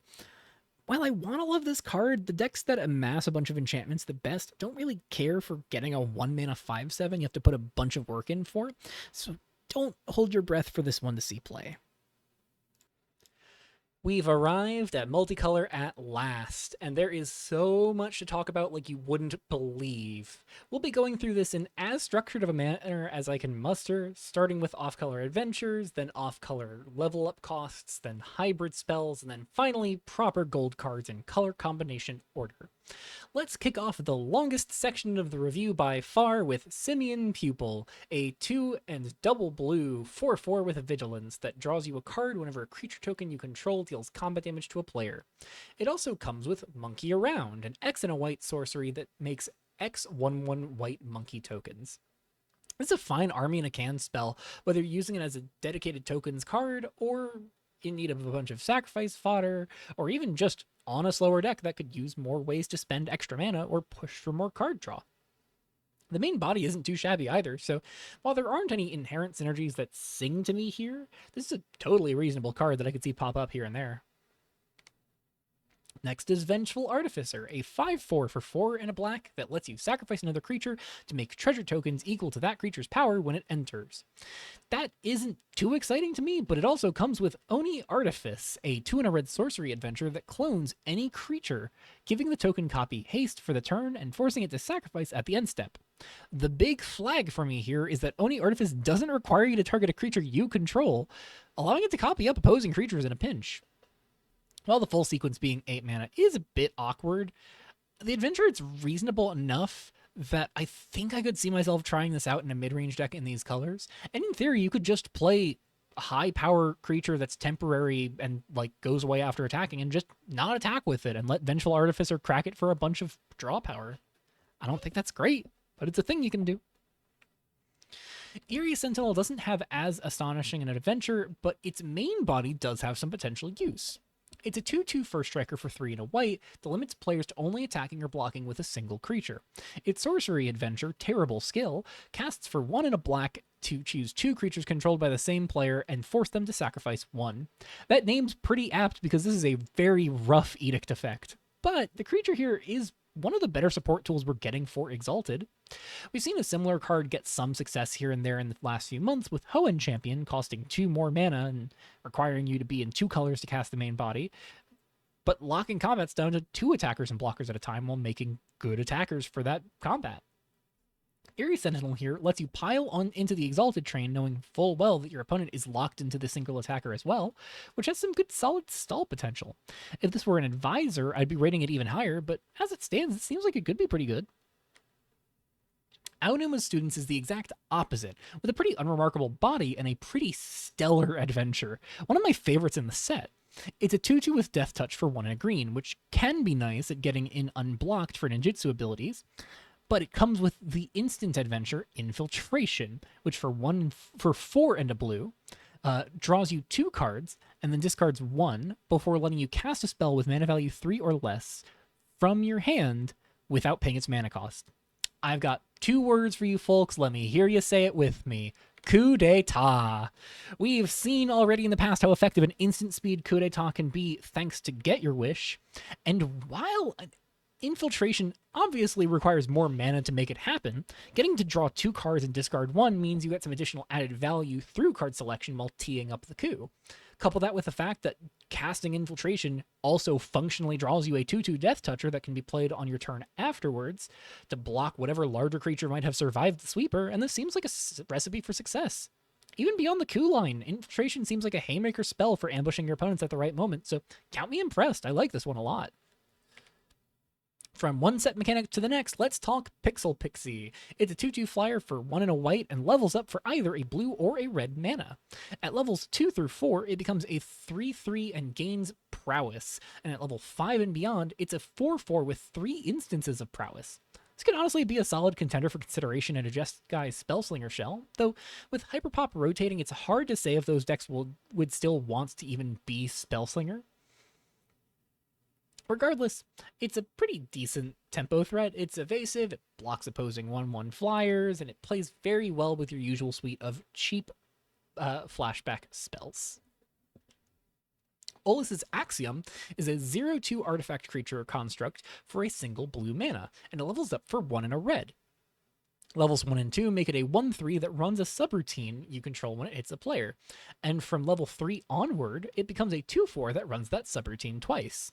I'm generally more skeptical of this in a broad sense, but there are some sweet subroutines to run, and being able to use the combat damage trigger to circumvent the sluggishness of subroutines is a pretty huge win. It also helps that this thing comes down for 1 mana initially, which means it at least curve comfortably into Ballot Registrar to drop that level up cost to only a single red. If you can find a way to pay 3 red on turn 3 to push this up to its final stage after curving out Olus's Axiom into Ballot Registrar, in theory, you could play Panic on turn 4, remove an opposing blocker on curve, and promptly make a pair of 4/4s with Menace for your trouble. Do I think that's reliable? Hell no! But Axiom still doesn't seem half bad in all honesty. Graveyard decks. I forgot to animate this one. Oh no! Pretend you can make the words out on Root Fossil here. I have had a lot of work to do on this review, folks. Graveyard decks have started to trend away from blue over the last few months, but Echo Choreographer is an incredible reason to push back into the Sultai field. It's a 1/2 human bard wizard for a single blue, and levels up for a black or a green mana. From levels 1 to 3, it becomes a 2/3 that can tap to return a card that was put into your graveyard from your deck that turn to your hand, and from levels 4 onward, it becomes a 3/4 whose tap ability returns every card you've surveilled or milled in a given turn. Even just at a baseline, this works really well with the likes of the hard-to-read Root Fossil, giving your graveyard deck more turn 1 plays and more to do with your early mana, as well as providing another haymaker of a value engine if left unchecked. It's also phenomenal with Archaic Obelisk, as a repeatable mill tool that Echo Choreographer can supplement the single charge counter on. It's a crazy 1-drop and definitely one of the more potent level up cards we're getting. The 1-drop chain has not ended yet, though. We have fan favorite Daredevil, a 1/1 for a single black mana that levels up for a red or a white. At levels 1 and 2, it becomes a 2/2 with I wrote this poorly. With that makes it which makes a 1/1 white citizen creature token whenever a non-token creature you control with a counter on it dies. And at level 3, it becomes a 3/3 that upgrades that token into a 4/4 error with menace. I'm not quite sure where this coder would thrive. It feels like a premium way to supplement any sacrificed creatures in an Aristocrats deck at a glance, but the non-token rider coupled with requiring counters on the dying creatures means that that's a lot of hoops to jump through to make a 1/1 at levels 1 and 2. And it's something that like only really starts to actually matter at level 3.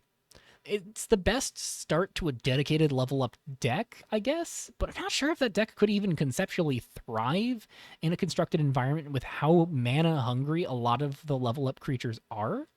At least this thing caps out to its final stage for only 4 total mana between the ability and casting cost, though. So I guess if you like the idea of playing the final level ability as just a 4 mana 3/3 total, then maybe it's worth it. I don't think it is, but maybe. It's a 2/2 for 2 that you could pay 2 mana to upgrade. That's a thing as well. It's very convenient on your curve. Last of our 1 mana level up creatures, and second to last on our level up creatures in general, is Artful Hologram, a 2/1 spirit bard for a single red mana that levels up for a green or blue mana. From levels 3 to 5, it becomes a 4/3 that draws you a card whenever it hits a player, and at level 6 onward, it becomes a 6/5 that draws you a card for each creature you have hitting a player. The number of levels required to make Hologram really work feels like a pretty significant deterrent, though only becoming more relevant as a body at 4 and 7 total mana spent. But that combat damage trigger could do some solid things to keep the interaction flowing. Granted, I think this just seems the most suspect of the hybrid level up creatures to me. I could see it being run as a 2/1 for 1, though, so even if it never gets leveled up once, this is still a decent attacker for 1 mana. Our final level up card is Mystic of Returns, 1 and a green for a 2/3 human shaman that levels up for 1 white or black mana. From levels 2 to 6, it becomes a 3/4 that lets you play lands from your graveyard, and at level 7, it becomes a 4/5 that lets you play a single land and cast a permanent spell from your graveyard during each of your turns.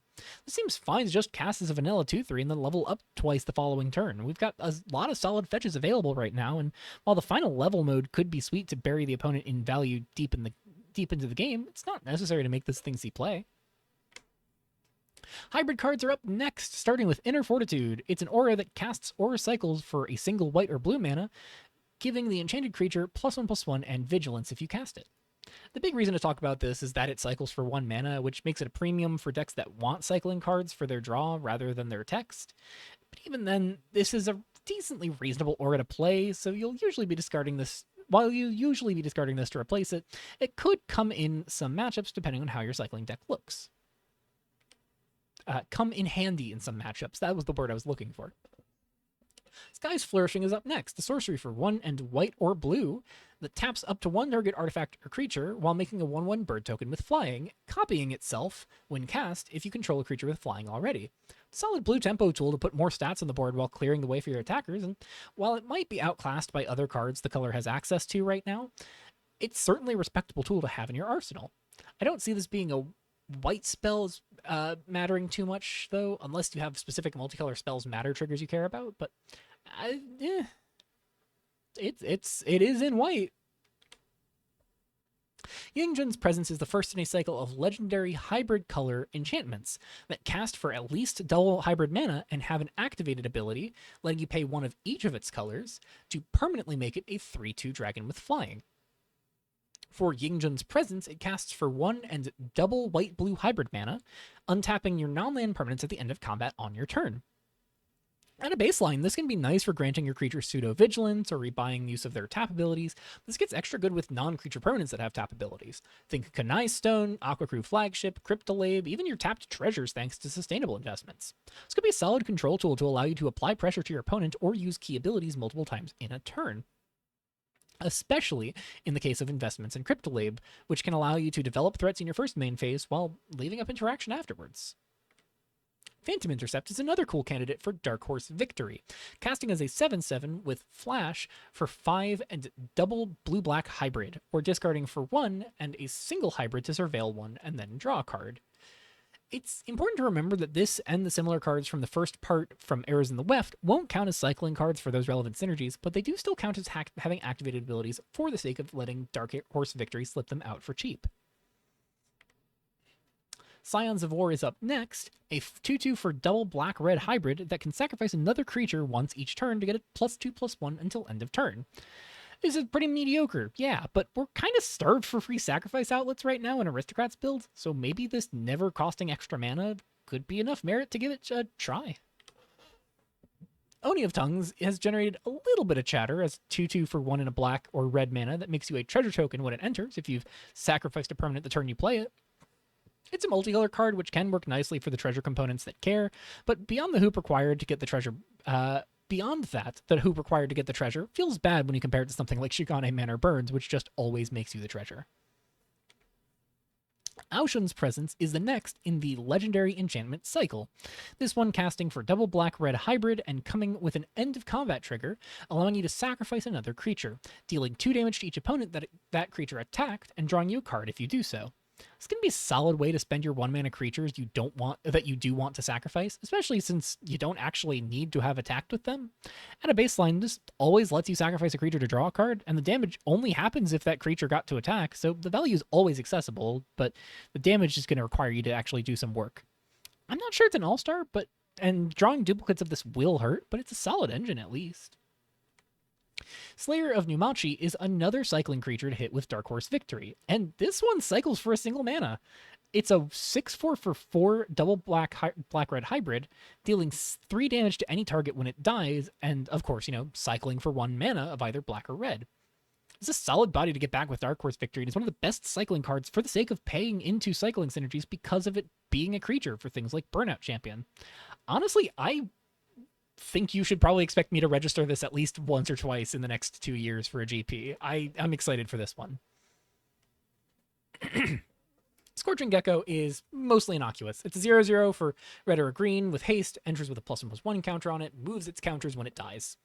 If there's a dedicated counter deck, this could be a fine start to the curve, but even if there is, I'm really not sure this is something those decks need to reach for right now. Judgment of the Sation is another 1-mana cycler, casting for 2 in a red or a green as a sorcery to put a counter on a creature you control before having it fight. Pretty unremarkable if I'm being honest, and I don't foresee myself ever really wanting to play this unless you're truly desperate for 1-mana cyclers. Garation's Presence is probably the weakest member of the legendary enchantment cycle, casting for 1 in a double hybrid and having a beginning of combat trigger to put a +1/+1 counter on another target creature you control. It's just not super exciting as a rate right now, especially in the face of things like Calamity Cat and Menelea, so I don't suspect the decks most desperate for the synergy will actually bother using it. Contending for that bottom seat, however, is Kuya's Presence, which casts for 2 and double white-black hybrid for a passive ability letting you cast a 2-mana value or less creature from your graveyard with a finality counter on it once each turn. There's some nice sustained value here, but 4 mana leaves it feeling awkward to find room for early, and the reward doesn't honestly seem as great as just jamming a Dragon of Recollection to put stuff into play immediately. It'll probably be fine in decks that give it a shot, but doesn't hold my interest by any measure. And we have another 1-mana cycler that seems pretty mediocre as well. Instantaneous End is 3 and double hybrid white-black that can exile a creature or planeswalker at instant speed while giving a creature you control +1/+0 and lifelink for the turn. It's another one that feels largely only worthwhile for the cheap cycling cost, but it being removal could come up in some niche situations, even if its type isn't super relevant. Catch Constable is our only other hybrid card from a non-Kitsuo color pair, casting for a red or a white as a 1/1 that leaves another 1/1 behind when it dies. It has an activated ability to give it a temporary power boost for 3 mana, but the only real reason I'm mentioning this here is for Aristocrats decks that might be desperate for multiple creatures they can sacrifice. It's 2 creatures for those purposes at only 1 mana, which has been enough reason to play this kind of card before. Super User is the other cheap creature that caches a card from the top of your deck alongside Telepresence Axiom, though this one does so for a flipped stat line at half the cost at only a single green or single blue. Honestly, anything I had to say about the Axiom in the first part of this review is applicable here, barring the fact that this could debatably see proper constructed play because it's 1 mana. I'm not sold on it, but it's better than Axiom. You can quote me on that, probably, until someone proves me wrong and then I regret it. And then I never said this. Make an Escape is the other protective single green mana instant I mentioned earlier when talking about Immersive Moment. It's the closest potential parallel to Ensconce, as it grants a temporary creature hexproof and +1/+1, but it can also give hexproof to any permanent to make up for the fact that the +1/+1 buff is temporary instead of being a counter. It can also just be cast for blue mana, which isn't as relevant thanks to counterspells, but could be nice for multicolor synergies if nothing else. Like this one. This is a pretty good multicolor synergy. Ikurimoko's Presence is an interesting final component to the Presence cycle, casting for 2 green-blue hybrid with flash and granting your other creature spells flash as well. This seems scariest to me with creatures that can attack your opponent's hand on enter, potentially draw step locking your opponent out of key cards, but beyond that, it just seems like a decently fine tool for you to get more flexibility, holding up threats or interaction for slower decks. It seems fine, and the scariest things that it can do are more on the messed up creature discarding effects than anything else, so maybe it's worth giving a try. Our final hybrid card before moving on to gold is Torpid Colossus, another actually meaningful cycling card. It cycles for a single green or blue mana, or it can be cast as a 7/7 with Ward 2 for 5 and double hybrid mana. Everything I said for Slayer of Numachi and the non-cycling discardable creatures from Errors in the Weft applies here. This is a fine enough beater to reanimate with Dark Horse Victory, and the cycling cost is cheap enough to make it look very pretty. Mev Corruption Runner is our first proper gold card. Woo! He's a 2/1 for a white and a blue, can't be blocked by creatures with greater power, and draws you a card whenever he attacks. Though if he actually connects, he draws a card for your opponent as well. He can get meaningfully walled by opposing low-power creatures, and if your opponent has something like a Contest Coordinators, I feel like they just always take the block rather than taking 2 damage to draw a card. In part because Mev looks in theory like a great card to pick up with ninjas. After all, why risk drawing your opponent a card when you could just pick Mev up and hit your opponent with a different creature instead? I think ultimately, though, Mev's appealing, but not quite there for those synergies. The evasion he has just doesn't meaningfully do enough to cause awkwardness for opposing blockers, and as a result, it feels like he's prone to just being a 2/1 for 2 that draws a single card, sometimes not even that, before dying. A much more exciting 2/1 for 2 is Hyomon Cloud Conductor, which comes with flying and lets you copy up a token you had enter on each turn he deals combat damage to a player. Not only does Hyomon come with a much more relevant bit of evasion, his ability has a much higher impact in the right deck. With the right attack token makers, Hyomon can repeatedly clone whatever creature you're copying with Rain Dance, but potentially even himself since the Rain Dance token loses legendary, or you could use Hyomon to copy up stratagem tokens from Dorisha for even more Anthem stacking. If you're wanting an evasive 2/1 for 2 in these colors, Hyomon is a far more appealing choice than Mev in my opinion. There is a third white-blue legendary you could consider for 2 mana as well.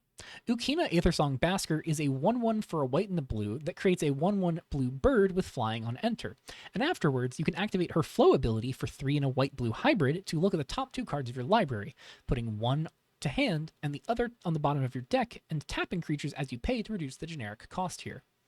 Ukina seems like the picture-perfect upgrade to a Seal Shoals deck, which hadn't ever really taken off in the format thus far, but gets a lot of value thanks to flow abilities. At her baseline, Ukina is a pair of 1/1s for 2 that you can tap at instant speed to cast a 2-mana cantrip in the form of her flow ability. And when you're doing this with a plush collection that can make a non-legendary copy of her, as well as an extra bird from her enter trigger, that becomes a crazy amount of card selection and board presence for very little overall investment. Despite those evasive 2/1 legendaries, Ukina might be the strongest of the white-blue 2-drops in my opinion.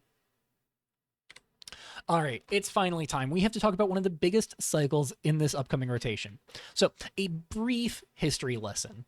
Back in the set Storytime, designed by community member Pipsqueak, who went on to design and successfully submit Blood Like Rivers into Revolution a few years ago, and has served as a member of the Revolution curator team in the past, there was a card called Villainy. For 3 black mana, this enchantment would draw you a card for 1 life whenever a creature died for the first time in a turn, and make every black non-creature spell you cast from then on come with 2 damage to any target and 2 life gained back for your trouble. Villainy entered Revolution with this format's first ever rotation back in Viridian's Last Mission.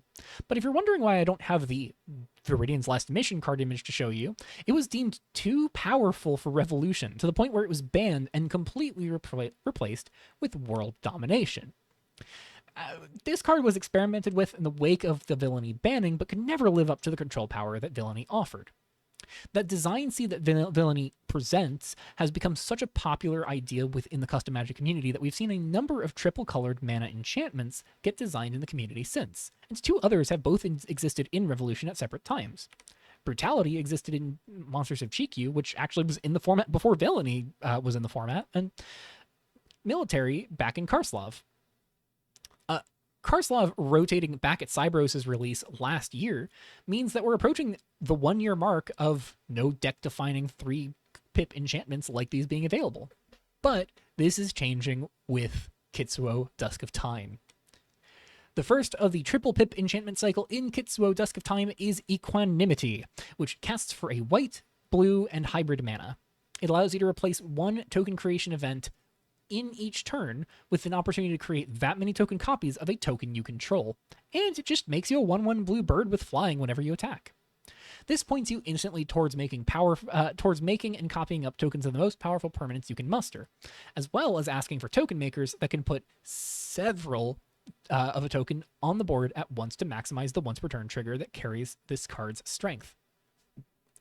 Thankfully, the discussion of Hyomon already points us to some very strong token-making effects like Rain Dance and Orisha, but this also appreciates things like Smart Shopper, which can make multiple tokens at once, or Lost to Memory, which can make as many tokens as you have mana for. Even the white-blue adventure card could see some play with Equanimity. If you find something worth cloning, this can make sure you run away with the board and make as many of that thing as you please. And now for something completely different. Refresh Daemon is 1 a white and a blue for a 2/3 flying enchantment fish that flickers a creature or enchantment on enter, returning it to the battlefield at the end step and having it enter tapped with a stun counter if it's an opposing creature. A lot of what I had to say about Jump last part is true here, and the fact that this is a creature means that it's not only great to target for your more restricted flickers, but can meaningfully apply pressure to your opponent while reusing your disruptive enchantments.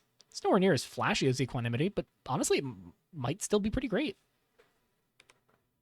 Deflecting Kitsune is a new tempo tool we're picking up. It's a 2/1 Fox Monk with Flash for 1 a white and a blue that counters a non-creature spell on enter if it was cast, unless its controller pays 1 for each creature you control. The cast clause here means you can't get away with flickering it, but even with that being the case, this could do a lot of work to keep removal, planeswalkers, or board wipes off the board in the right circumstance. We've had very similar creature around before in Serene Mediator who got to have flying for 1 less mana at the cost of never scaling the counter mode. The biggest risk here is that if you cast Kitsune as your only creature, you do open up the window for your opponent to remove it in response, but in almost every case, if your opponent can do that to invalidate the trigger, they probably could have just paid for it anyhow. Next up is Aether Dancer, which has a very flashy flow ability that feels like it's the least interesting part of this card. It's a 2/3 for 3 that makes a 1/1 flying bird whenever you cast a non-creature spell. And it has a 12 mana flow ability for 10 a white and a blue to draw half of your deck rounded up. Set aside the value of that flow ability. I'm sure it'll happen, but honestly, I think it's best to treat it like a Planeswalker Ultimate and spend more time looking at the actual base functionality. Aether Dancer is a 3-mana creature that makes every counterspell, every cantrip, every removal spell, and anything else we do come with a 1/1 flyer. In fact, it's not even the only thing that does this in the format right now. Opal-Eye Allseer from Awakening in Old Doom has a near-identical clause and the same stat line, though near-identical because it also triggers on its own enter for the cost of costing 1 more to a cast. We also have the recently reworked Founding of the 12 to look at, both for more token generation as well as some forced mill. We're approaching a pretty playable critical mass for this kind of effect, so I'm definitely curious to see if folks can make something of all of this. Staff of Balance isn't too remarkable, but it isn't awful by any means either. It's an artifact that casts for 1 white and a blue, coming with 3 tap abilities and a 3-mana flow ability to untap it. You can tap it for no mana to surveil 1, tap it for 1 mana to tap a creature, or tap it for 2 mana to draw a card. This might be the closest we get to a proper control engine for Seal Shoals, tapping down opposing creatures while generating card advantage and helping Shoals spit out tokens to keep the board under control.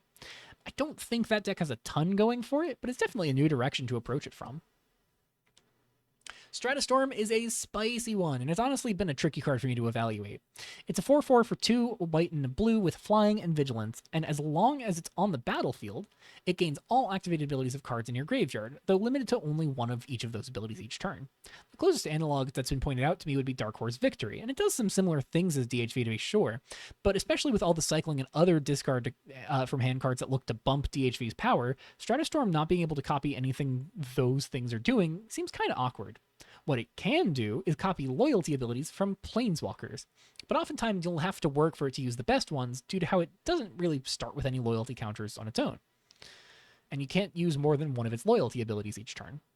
That being said, this pairs nicely with Sonata Voidsinger or the Arbiter in your graveyard to start shutting down opposing permanents, swing it with as a 6/6 Vigilant Flying Lifelinker, redrawing your hand while culling your opponents, or untapping your lands. Beyond that, there are other solid ability cards you could jam like Magnetling to help Stratustorm dodge type-based removal, or the Kanai Stone to dig deeper and keep fueling your graveyard. I worry that this might be too janky, but then I remember that there's a 4/4 with Flying and Vigilance, and that usually comes at 5 mana, so even the base rate here seems really nice. Monastery Teacher is not a good card. I'm not highlighting it because I think it is. I'm highlighting it because it really puts into perspective just how great Survivors of the New World is. It's double white and double blue for a 2/2 with Vigilance that creates 3 1/1 tokens with Vigilance. Whereas Survivors of the New World comes with 1 less body and 2/2 less stats, the card draw potential of Survivors in the face of removal or attackers or blocking or anything is just so amazing. So I think if you're really desperate for a 4-drop that puts a bunch of tokens into play, put Survivors of the New World into play instead of Monastery Teacher. Heck, put Survivors of the New World in play and start copying your Survivors of the New World with Equanimity. That seems a lot better than using Monastery Teacher in all honesty. If you're really desperate for a bunch of things with Vigilance, so you can attack them while still using flow abilities, then maybe the Monastery Teacher could work, but I'm not optimistic. Also, we're going to get to another 4-drop later on that makes 3 1/1 monks with Vigilance, and I think it's a lot better than this. But that's a ways down the road. It's almost the same story with Absolution Flock. It's a 2 white-blue sorcery that makes 2 bird tokens and then copies a token you control. However, because this can copy your tokens off of Rain Dance, Dorisha, and the like, it does look a lot better than Monastery Teacher. I suspect it's not overly playable compared to our other tools for that strategy, but it's nice at least. Meditation is a much less exciting card compared to all the token spamming that white-blue has to offer, but it's still fine. It's a 4-mana draw 2 and gain 2 life at instant speed, and you can cycle it for 2 generic in a pinch. Travel Through the Mystic Sea has seen decent play in control shells, and while scrying 2 before the draw is generally better for card selection than gaining life, Travel rotates in 4 months, and the life gain can be a boon against faster decks. It's probably not going to be a staple, but it's definitely a reliable effect. Nemome is our final legendary creature in white and blue, casting for 5 mana as a 4/4 that makes your first non-creature spell each turn cost 1 less for each token you control, giving your other creatures +1/+1 and making 2 bird tokens when he attacks. He's a decent enough beater in a pinch, I guess, and I like that his first ability counts all tokens instead of just creature tokens, so you can leverage things like berry tokens and memory tokens if you want. But realistically, the best tools with Nimue are things like Simian Pupil, X-cost spells that just generally make a bunch of tokens. Sure, you could cost reduce a counter spell or a draw spell, but imagine using Nimue to fuel a massive loss to memory in an effort to clock your opponent very quickly with just a few turns of milling to complicate the clock that they're dealing with on board. I don't think this is going to see a lot of constructive play, but it's cool at least. Path's End is a sweet board wipe in theory. 2 double white and a blue for an uncounterable sorcery that destroys every permanent without an activated ability, mops up token decks, destroys almost every subroutine, takes out plenty of gradual triggered abilities to boot. You can even plan around it, play it in a contest coordinator deck so your own key permanents survive it. The only problem here is that build around potential. As more cards comply with contest coordinator's condition, and there definitely are some playable new cards that do, the more things that survive Path's End that you'd rather not let stay on the board. It's a neat sweeper, but because your opponent can maneuver around it just by deck building correctly, it feels a tad weak as a result. Bit of a lack of fanfare here at the end of white-blue, but our final card in this color pairing is another 1-mana Cycler. Banish into nothingness, casts for 4 white and a blue at instant speed to tuck a non-land permanent to the bottom of its owner's library and give you 3 life, though usually it'll end up just being a 1-mana cantrip. That being said, as has been true for a lot of the others, this being a 1-mana cantrip is still nice, if nothing else. Yes, Trace Talker heralds our very brief foray into blue-black cards, as the only errors in the Weft support, only errors in the Weft supports this color combination. He's a 2/2 for 2 that can tap and exile a creature card with the same power, toughness, or mana value as his own from your graveyard to become a copy of that creature at sorcery speed. Except he keeps this tap ability. I've seen a fair bit of concern and excitement around him, and in theory he could jump up to being some scary thing rather quickly, but it takes a fair bit of work. The 2 big avenues you could pursue here are jumping Yis up to a 4/4 stat line with Dormant Monstrosity or Expendable Arsonist, or jump him up to 6 mana value with Deathcap Guardian or Kimja Jailer. From there, the former line lets you make Yis into creatures like Agnomakos and King of the Wilderness the following turn, or Molten Slagmaw and Flage on the latter line. Realistically, though, this is all moot. The real game plan is that if you can curve Calamity Cat into Yis, you can tap the cat to put a counter on Yis while discarding End of Mutations. Since Yis's toughness would now be 3, that means you can make Yis into a 6/4 End of Mutations on turn 2. So all that complex multi-turn sequencing, unimportant as it turns out. Say you get something big into your graveyard and you want to get it into play without actually removing it from your graveyard. Well, try a Weft Dancer. It's a 4/3 Spirit Warlock Bard for 3, a blue, and a black that comes with flying and ward discard a card, and can enter as a copy of any creature card in your graveyard with a different name, gaining the evasion and protection abilities as a result. This may earnestly be one of our best reanimation spells, in part because it doesn't remove the target from the graveyard. Without spoiling things, one of the best anti-graveyard tools we're getting this rotation prevents cards from actually leaving graveyards, so Weft Dancer navigates around it pretty well and incentivizes you to run that tool yourself. From there, I know I went on a lot about the big bug last video, but I did neglect to show off some other solid reanimation targets, so here's a decent smattering of other options at or above 7 mana. Vorpal Titan blows up non-basic lands, Aspirant's Bane is a headache for control players, the Army of Tracks is a giant amount of stats across several bodies, and I mean, Warden of Skies is just gnarly. On to the next color pair. Karaja the Broken Blade is a pretty sweet 2/2 for a black and a red, letting you exile him when you sacrifice him to cast him from exile until the end of your next turn. And letting you discard your hand to draw 2 cards if he enters without being cast. He's a solid repeatable sacrifice fodder tool, but not one that I think you should be sacrificing to the usual card draw spells, because ideally you're leveraging that enter trigger to keep drawing cards turn by turn. As a result, spells like Heedless Cruelty wind up looking a lot better as you gradual sacrifice outlets like Inklight Dancer, as they're best equipped to help you empty your hand or provide onboard value so you can freely pitch your hands to that enter trigger. Graveyard synergies are also a plus. Next, we have Hellfire Crafting, a black and a red enchantment that exiles the top card of your library at your end step if you sacrificed a permanent that turn, allowing you to play the exiled card until this permanent exiles another. This feels most immediately comparable to Aristocracy, the transformed side of Meeting of the Elites. Aristocracy gets you the card for as long as you have it in, as long as you have Aristocracy in play, and have sacrificed an anomaly and permanent in the turn you want to cast it, meaning it ignores fetches where Hellfire Crafting's condition can be met with a fetch. Aristocracy's also got that restriction tied to being able to play the card, where Hellfire Crafting just has the restriction tied to getting a new card. And Hellfire Crafting can be used on your opponent's turn for no extra work very easily. Hellfire Crafting also just isn't legendary and doesn't need to stay in play to keep that card available to you, so interaction doesn't take away the resource it generates. Last and perhaps most important though, there's no work required to get access to this resource beyond meeting its damned condition, whereas Meeting of the Elites requires 2 turns of work and then another turn of waiting before it ever yields you a card. Honestly, this adds up to a pretty efficient value engine for grindier damned synergies.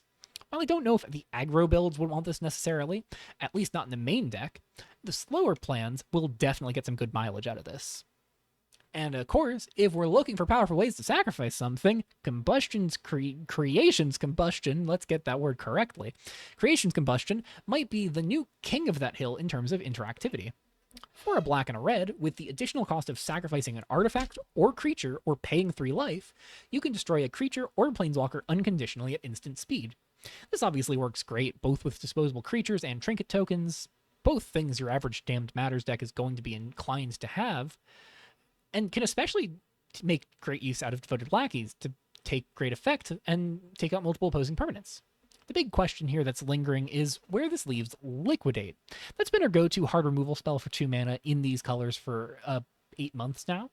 And while not having to pay an additional cost can be nice in a pinch, the treasure token that it gives your opponent can be a liability in the early game, or if your opponent's struggling to develop their mana. And that's not to mention how Creation's Combustion, I got the right that time. Creation Combustion's additional cost is often going to be an enabler for your internal synergies rather than an actual drawback. While I don't think this completely supplants Liquidate, I wouldn't be shocked if we see a lot more of Combustion than Liquidate moving forward. Alright, fine, I'll call this what it is. Balls decks rejoice, we have a new ball. I hate this name so much. Prideful Reaper is 1 a black and a red for a 6/6 Demon Warrior with Menace. That massive stat bomb for the low cost comes with an awkward combat damage trigger. Whenever 1 or more creatures you control deal combat damage to an opponent, you must sacrifice 1 of them. Now, because this doesn't care about if it's dealing damage, that trigger is always going to bite you if you're swinging out while it's on board, so best to make sure that you're swinging with as many things as you can to maximize the choices here. It's especially good with our other high-power, low-cost attackers like Expendable Arsonist and Vukorok Defector, because these creatures being temporary means you can pretty safely just sacrifice them to the Reaper rather than whatever was originally going to force them off the board. As a result, you get a pretty phenomenal stat line for 3 mana, whose biggest drawback gets circumvented by the fact that the creatures you're hitting with die off anyways. And of course, if you're going to play all of these temporary attackers, you might as well lean into it with Serve again to get a second attack from each and every last one of your balls. I did this to myself with my script. I hate the balls deck so much. It is a really cool deck. I hate the name so much. Let's come up with a better name for it, please. I'm begging the community, please. Let's come up with a better name than balls. I implore all of you. We are a creative community. We can do better. I'm so certain we can, right? Anyways, Karaja's Centipede is a phenomenal amount of sacrifice fodder under the right circumstances. It's a 2/2 for 3 that gets a +1/+1 counter at your end step if you sacrificed a permanent in that turn. And it makes a 1/1 Demon Insect for each point of power it had when it dies. It's held back a decent tick by just how slow our current suite of sack outlets are, but the longer you wait to pop it, the more potential bodies you get. I also can't help but wonder if there's something worth doing between this and Darisha, as the Centipede keys off of its power for every stratagem token you have, and when it pops, that's another Centipede from each stratagem token, or that's another insect token for each stratagem token, which then gets to benefit from each of your stratagem tokens. Might not be good enough to make a ton of waves, but the idea here is cool at least.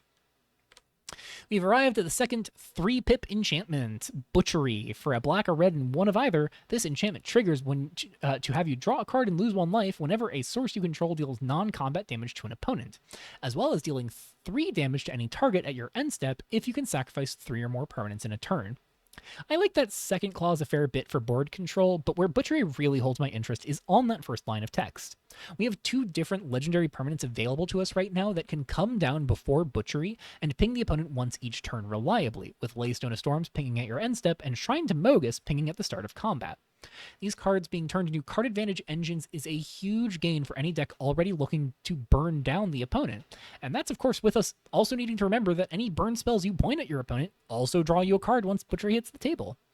Considering the biggest challenge burn often has is that it can be prone to running out of cards before the opponent dies, I'm a big fan of the card flow presented here.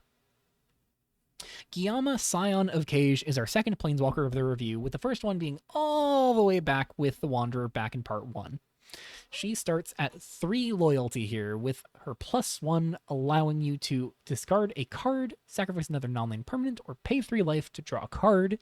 Her -2 offering the same choice to force your opponent to endure all 3 choices. And her -6 giving you an emblem that exiles creatures when they die, allowing you to cast as many copies of that creature as you want until your next end step.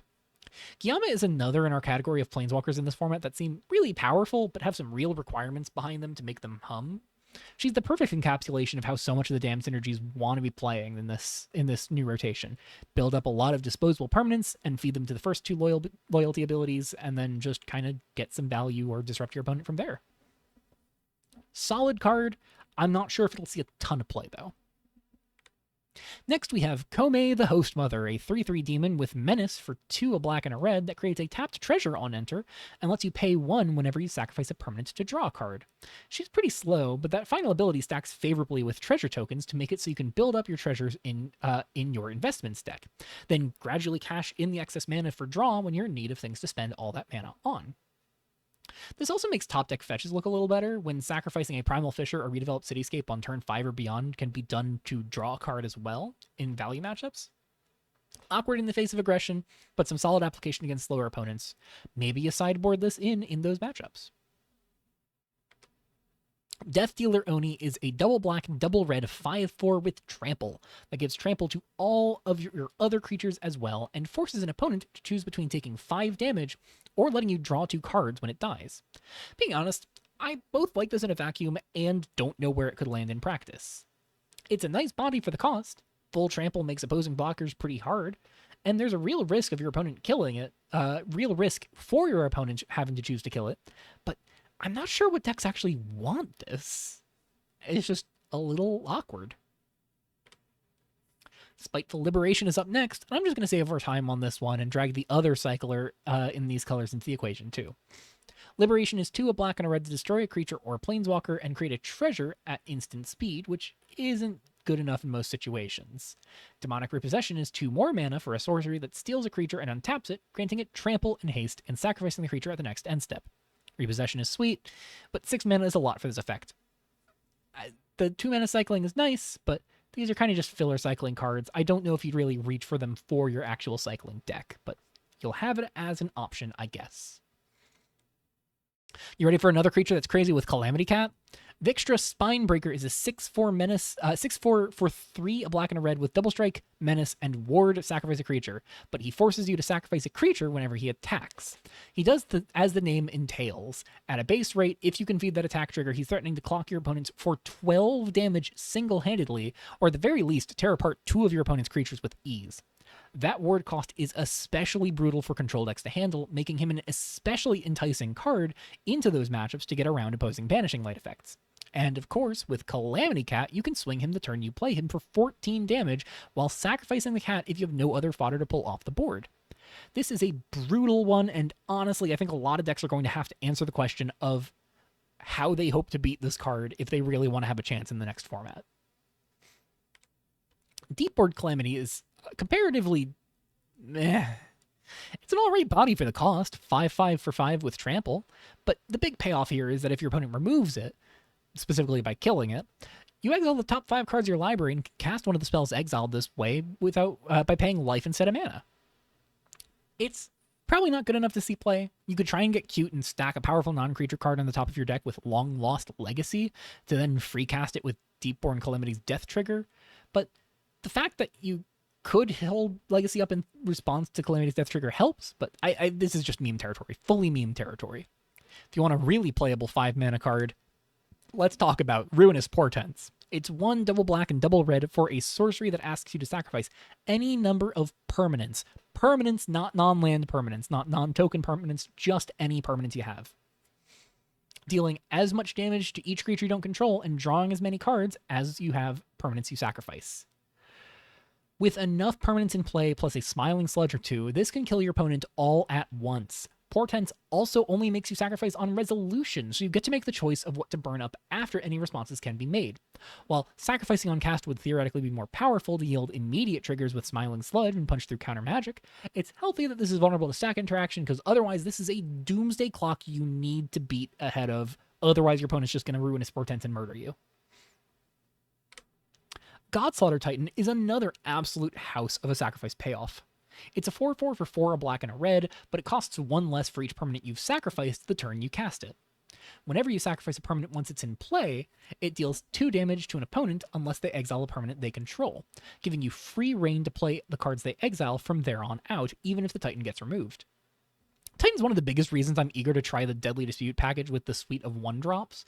As a turn 2 dispute, eating one of your treasure-making creatures can contribute 3 of the 4 sacrifices needed to get the Titan in play on turn 2, between the sacrifice to Deadly Dispute and the 2 treasures you sacrifice between the 1-drop and the dispute itself. And from there, if your land for turn was a Primal Fisher, you can crack it into casting the Deadly Dispute, making Godslaughter Titan a 4/4 on turn 2, often unimpeded by interaction. Even outside of the magical Christmas land scenarios, this is pretty easy to get down for 3 or 4 mana, and when it's paired with something like Sustainable Investments that's been left unchecked, this can tear your opponent apart pretty effortlessly. Red-green now, and we're starting off with a solid one in Shiori the Trickster.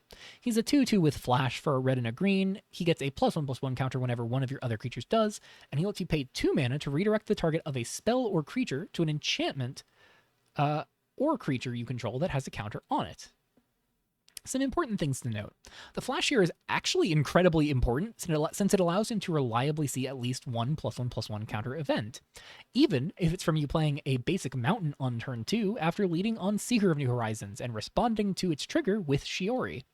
The redirect mode, comparatively, is unlikely to come up too often outside of maybe occasionally redirecting a removal spell to a weaker creature, but for the most part, Shiori is just another escalating stat bomb that gets scarier the more stat bombs you surround him with. Frolicking Tatsuko is another strong counter synergy 2-drop, this one being a 3/2 that makes any instance of +1/+1 counters being put on your permanents come with an additional counter. With just how much of the red-green aggro deck is looking to skew more towards counter synergies, this could be a perfect tool to help supplement that strategy, whether you're playing it in turn 2 after a Calamity Cat to make it a 5/4 with haste, or using it with things like Menelea to ramp up how much damage you can push on your protected creatures. Portal Guardian is definitely the most suspect of the red-green 2-drops, but there could still be some use for it. It's a 2/1 spirit that gets 2 +1/+1 counters whenever you cast a spell with mana value 4 or greater. Now, naturally, you can just run this out as an early play that gets better in the mid-game as you spend each turn jamming massive spells, but there is still some cheese to be had. Wade Through Spores has long been the go-to spell for high mana value matters effects thanks to its 1 mana flashback cost and 5 mana base cost, and this is no exception. Otherwise, as of this rotation, we have 32 different cards that cost 5 or more and can reduce costs in some fashion, though I suspect the ones you'd actually play here are few and far between. The red-green mana value matter stuff doesn't end in Kitsuo, though. Zaya Record Chaser is a 3/3 for 1, a red and a green with Vigilance and Haste, as well as a triggered ability that checks the mana value of a spell when you cast it, putting counters on Zaya if she has less power than that mana value until she catches up, and even making a treasure token in the process.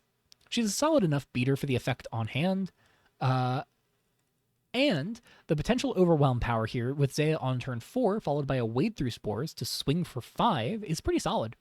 The highest you could naturally get her would probably be a 13/13 from Born from Fire, which is probably asking a bit too much, but if you're really determined to push her as high as you can, X-cost spells are gonna be there for you. The capstone of the 4 mana value or greater theme here is Majesty, this color pairing's major triple pip enchantment. For a red, a green, and one of either, it makes a 4/3 Spirit Beast whenever you cast a spell with mana value 3 or greater, additionally drawing you a card once each turn when a creature you control deals 4 or more damage to a player. The value here is nice, but obviously that token is the name of the game. Wade Through Spores, once again, the clear shout-out, but even just beyond that, whether you're cheating costs on big spells or just playing 4s and 5s, Majesty represents a lot of stats over time, which seems pretty great for overwhelming the opponent, as long as you're okay playing this as a 3-drop. But just play it on turn 4 with a Wade Through Spores and make a 4/3 and then get the ball rolling from there.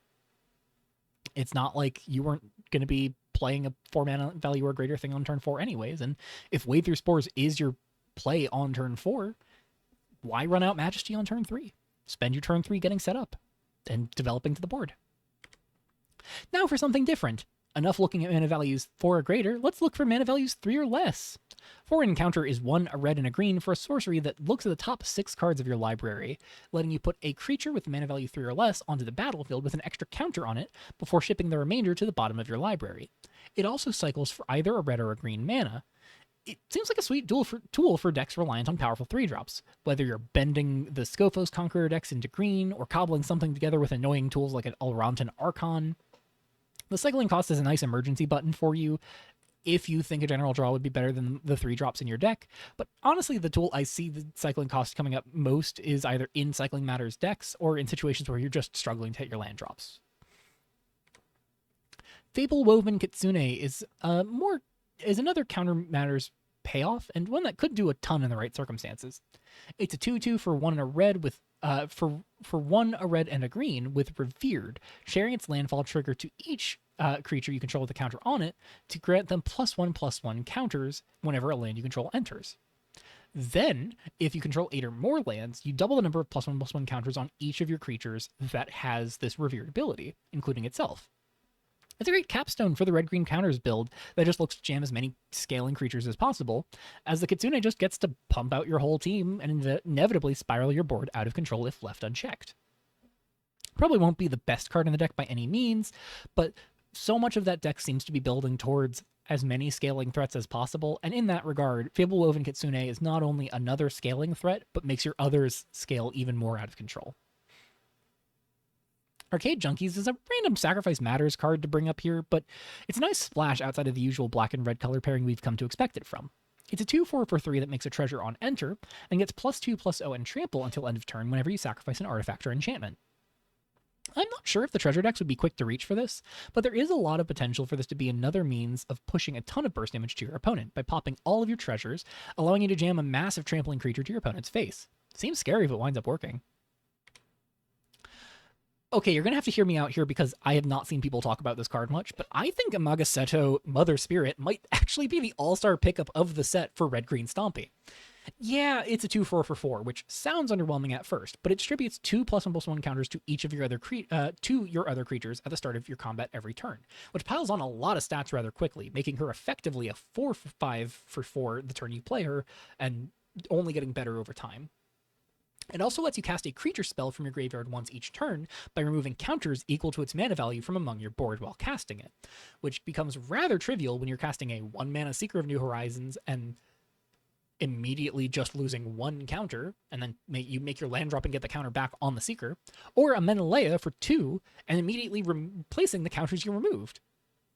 Amagaseto snowballing your other creatures while offering you a profound source of sustainability makes me think that any deck in these colors and interested in playing to the board should at least give this a try in like 2 or 3 copies. I am so sold on Amagaseto overall, to the point where I think it is crazy that I've seen like almost nobody talk about it. I'll hang my hat on this. Play Amagaseto, tell me how it goes. Hopefully, if my suspicion is correct, you're going to come back to me telling me that this card is actually pretty sweet. I'm hoping this card's pretty sweet, because this card looks crazy good to me. Eager Eel Pup, it's pretty bad for constructed purposes, But hey, it enables Persist combo in Eternal. It's a 2/2 for 2 each of red and green mana, and it makes other creatures you control get +1/+1 counters equal to the Eel Pup's power when they enter. Now, with Seductive Gorgon's nerf to 3 mana at the start of the year, you could in theory get away with using Eel Pup as the curve topper in an Eternal Persist deck again, but being realistic, I don't think that combo's gonna want to use Eel Pup. There are still cheaper ways of doing this, even though the 1-drop got nerfed. So I don't think this card's gonna see any play ever, besides being a meme. It's 3 types for Solidarity. Don't play this in Solidarity, please. It's not good there. Yes, Solidarity makes it put more counters on your creatures in second main. Don't do that to yourself. Fatal Flourish is yet another 2-mana cycling ability stapled onto a largely clunky interactive spell. For 2 and a red and a green, this sorcery deals 4 damage to target creature, with excess damage being converted to +1/+1 counters on a creature you control. It's whatever, probably not worth running unless you're desperate for cycling cards. It could do some cool things, killing a 1-drop and putting 3 counters on one of your creatures that cares about it, but for 4 mana, that's a lot.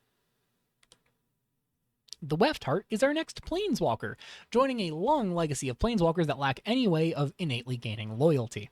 She's 1 red-red-green for a 5 loyalty Planeswalker with a pair of -1 abilities. You can make a subroutine token named Save, which impulse draws a card when it runs, or you can sacrifice an enchantment to search up a new one that costs 1 more total mana value and stick it right into play. Ideally, you're getting to drop Weft Heart on turn 4 after a 3 mana value enchantment the prior turn, and using her to flip that into a big 4 mana bomb like Petros for maximum impact. Even without that, using her to dig for interactive utility enchantments is great in a pinch, like fishing for a God Divided to clear up artifact tokens, and then swapping it out for a 4-drop the following turn. Just a sweet toolbox card that offers some interesting deck building puzzles that I'm curious to explore, especially as you push her beyond just red and green. If Foreign Encounter was the kinda grindy mid-range / aggro tool, Garation's Entrance is the big bomb to end all big bombs. It's 4 a red and a green for another sorcery that puts something into play from the top 6 cards of your library. However, this has no mana value limitation and grabs any permanent instead of just a creature, and it puts +1/+1 counters on the target equal to its power if it is a creature. Take all of the big Reanimator and Cheaty targets we've talked about, all of the big splashy high mana value permanents you've seen that I said I was suspicious of, and just think about what ones work together well in the context of slipping them into play from the top of your deck for 6 mana. My favorite hit happens to be Garation himself, since his enter trigger can let you cast another Garation's entrance and deal 6 damage to each non-dragon creature in the process. If you're looking to ramp and slam some nonsense, Garation's entrance might just be the payoff you need. Noble Shrine Guard caps off our red-green cards as a 6/6 spirit with Vigilance, Reach, and Trample for 8 and 1 each of red and green, though it can cost up to 8 mana less, reducing based on the highest power creature you have in play. From there, Shrine Guard enters with +1/+1 counters equal to the total power of all of your other creatures, meaning it's often just a dumb stat bomb, right? While this feels largely win more in most decks that go tall, there is one circumstance where I could see it seeing some cool usage, with Ominous Seas or Tide's Ire. Since it's at its cheapest with 8 power on the board, all you need to do to fulfill the condition on either of these enchantments to drop the Shrine Guard for only 2 mana. Seas is often going to be the more reliable one, since the total mana value of creature spells hitting 10 might be a fair bit trickier on Ire, but Ire does play nicely with Shrine Guard putting 10 counters on it on cast. If either of these enchantments gets play in the next few months and you're in red and green while doing so, I could see Shrine Guard being in contention for those lists. It's a 14/14 off of just 1 Kraken token, and if you can find a way to swing with it immediately, that's a hefty chunk of damage for 2 mana. Now for a brief breather in green and white, starting on Burrow Checker. It's a green and a white 2-drop enchantment creature with Vigilance, getting +1/+1 for each enchantment you control. I'm not sure if this will do a ton, if I'm honest, but it's cute with our 2 X and double pip spells that make X enchantment tokens on resolution. The real incentive to make a metric ton of enchantments in green and white, though, is Lavis Root Exec. She's a 4/4 for 2, a green and a white, with Vigilance and Ward 1. Whenever she attacks, you can sacrifice any number of artifacts and or enchantments to make that many untapped Forest Plains land tokens. Seems especially sweet in something like an Equanimity Shell, where you can turn a bunch of trinket tokens, burn a bunch of trinket tokens to make a bunch of lands with Lavis, and then copy those lands with Hyomon for even more value. and even more mana generation, or use Equanimity to turn Levis's mass land generation into making a ton of tokens of whatever other powerful token you have in play. She'd also do things like this with the Sacrifice Matters tools, but especially since Equanimity decks might already want X-cost spells to put a bunch of tokens into play, Lavis does some great work for just fueling those spells. Attuned Acolyte kicks off our white-black cards. It's a 1-2 for 2 that creates a 4-4 vehicle when it enters and grants each of your artifact and enchantment tokens Exalted. Even just at a baseline, the 4-4 vehicle is pretty solid for the cost, and the granting of Exalted to it and your other tokens can be very sweet in the right scenarios. Just at a baseline, again, this means your Blessing tokens, your Berry tokens, your Treasure tokens, even your Subroutine tokens all grant Exalted. I might be down on Exalted in a general sense, and we're going to be hitting that bell pretty hard with some of these white-black cards, but I'm honestly excited by the notion of all of these triggers landing on the creature that you blessed with Chosen of Heliod, where you can just convert the Exalted into guaranteed face damage. Painted Officer is a different kind of white-black payoff, as a 2-2 that gets +2/+1 for the turn whenever you cast a non-creature spell. There are a couple things like this in Kitsuo, largely trying to reward you for playing more non-creatures, since the strategy in Limited is often centered around Exalted, and if you're not attacking with a bunch of creatures, why play a bunch of creatures? Unfortunately, while this could be a sweet threat in theory, it just pales in comparison to other prowess-centric creatures we have available right now, so I don't expect this to see a lot of use. All right, we are at the end of the line for the level up package here, so let's talk about Null Sigil Grinder and finally revisit Califax properly. Null Sigil Grinder is a 3-2 for 2 that puts an additional level counter on your creature on your creatures when those creatures level up. Califax is a card I brought up in the first half of the review as a 2-3 for 3 that puts a level up counter on a creature you control at combat on your turn, granting it a basic level up payoff if it doesn't immediately have level up. I think a lot of the leveling creatures land somewhere in the range of solidly cost-efficient to pretty clunky, and ultimately the ones that are cost-efficient may not need the acceleration that Califax provides, and the same is true for Null Sigil Grinder. That being said, I like Califax a fair bit more than Null Sigil Grinder, in part because Califax can operate with any creature in a meaningful way, whereas Null Sigil is just kind of a bland 3-2 for 2 without the requisite synergy pieces.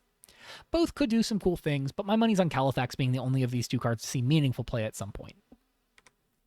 Ruiner's Procession is a bit of a weird one. It's our hybrid 1-mana cycler in white-black, casting for 1, a white and a black at instant speed to grab any number of permanents that were put into your graveyard from the battlefield in a turn, putting 1 to play, the rest to your hand. You can do some cute stuff like returning a fetch land and some dead attackers from combat back to your hand, but the big place I could see this making waves is as an experimental tool in Eternal, in conjunction with the Working Together Storm Shell. Storm had a solid showing last Eternal season, using Working Together to cost reduce your lay shards and other eggs, digging deeper while generating mana with enough cost reducers set up.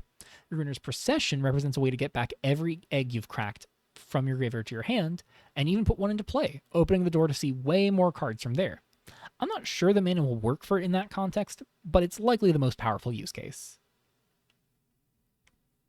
Kay, Exiled Survivor, is fine. She's a 3-3 for 3 with Vigilance and Lifelink, and she gains first strike for the turn whenever she attacks alone.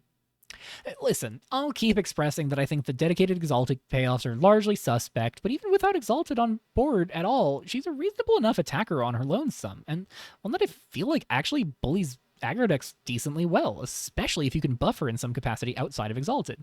Stick a +1/+1 counter or 2 on her, and suddenly Red might have a tricky time meaningfully picking her off, and she just gets to swing for every turn without you letting your guard down at all. Don't think she'll be earth-shattering, but for what amounts to a French vanilla legendary, she's surprisingly decent, even if she doesn't see a whole lot of play. If you're really determined, and I mean utterly hellbent on making the Exalted deck work, Mastery is going to be an easy go-to.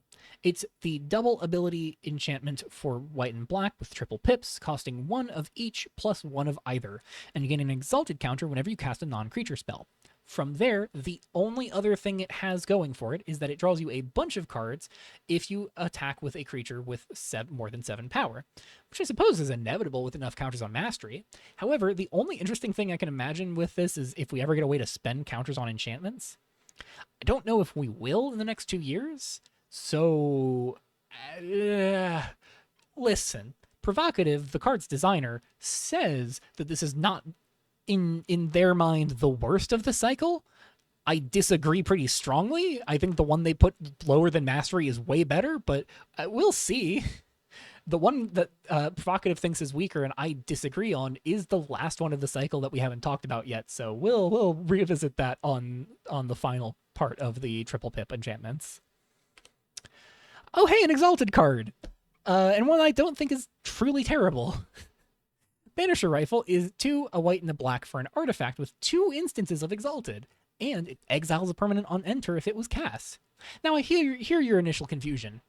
How is this not terrible? Why run this over Sealing Strike or another Banishing Light for less mana? It's not an enchantment Kaineos can find, it lacks an activated ability for Contest Coordinator, it's not even 3 mana for a Journey Begins or Revolt at the Palace. The answer is honestly simple. It's not a Banishing Light, it's permanent removal. That's why it has a Cast Rider. Flickering this thing would be incredibly strong. As it stands, it could still be an interesting 2 to target for Get Your Wish, regardless of if you're free casting it, and I could see it cropping up in some fringe artifact synergies. I don't think it'll see a ton of play, all things considered, but it's not awful.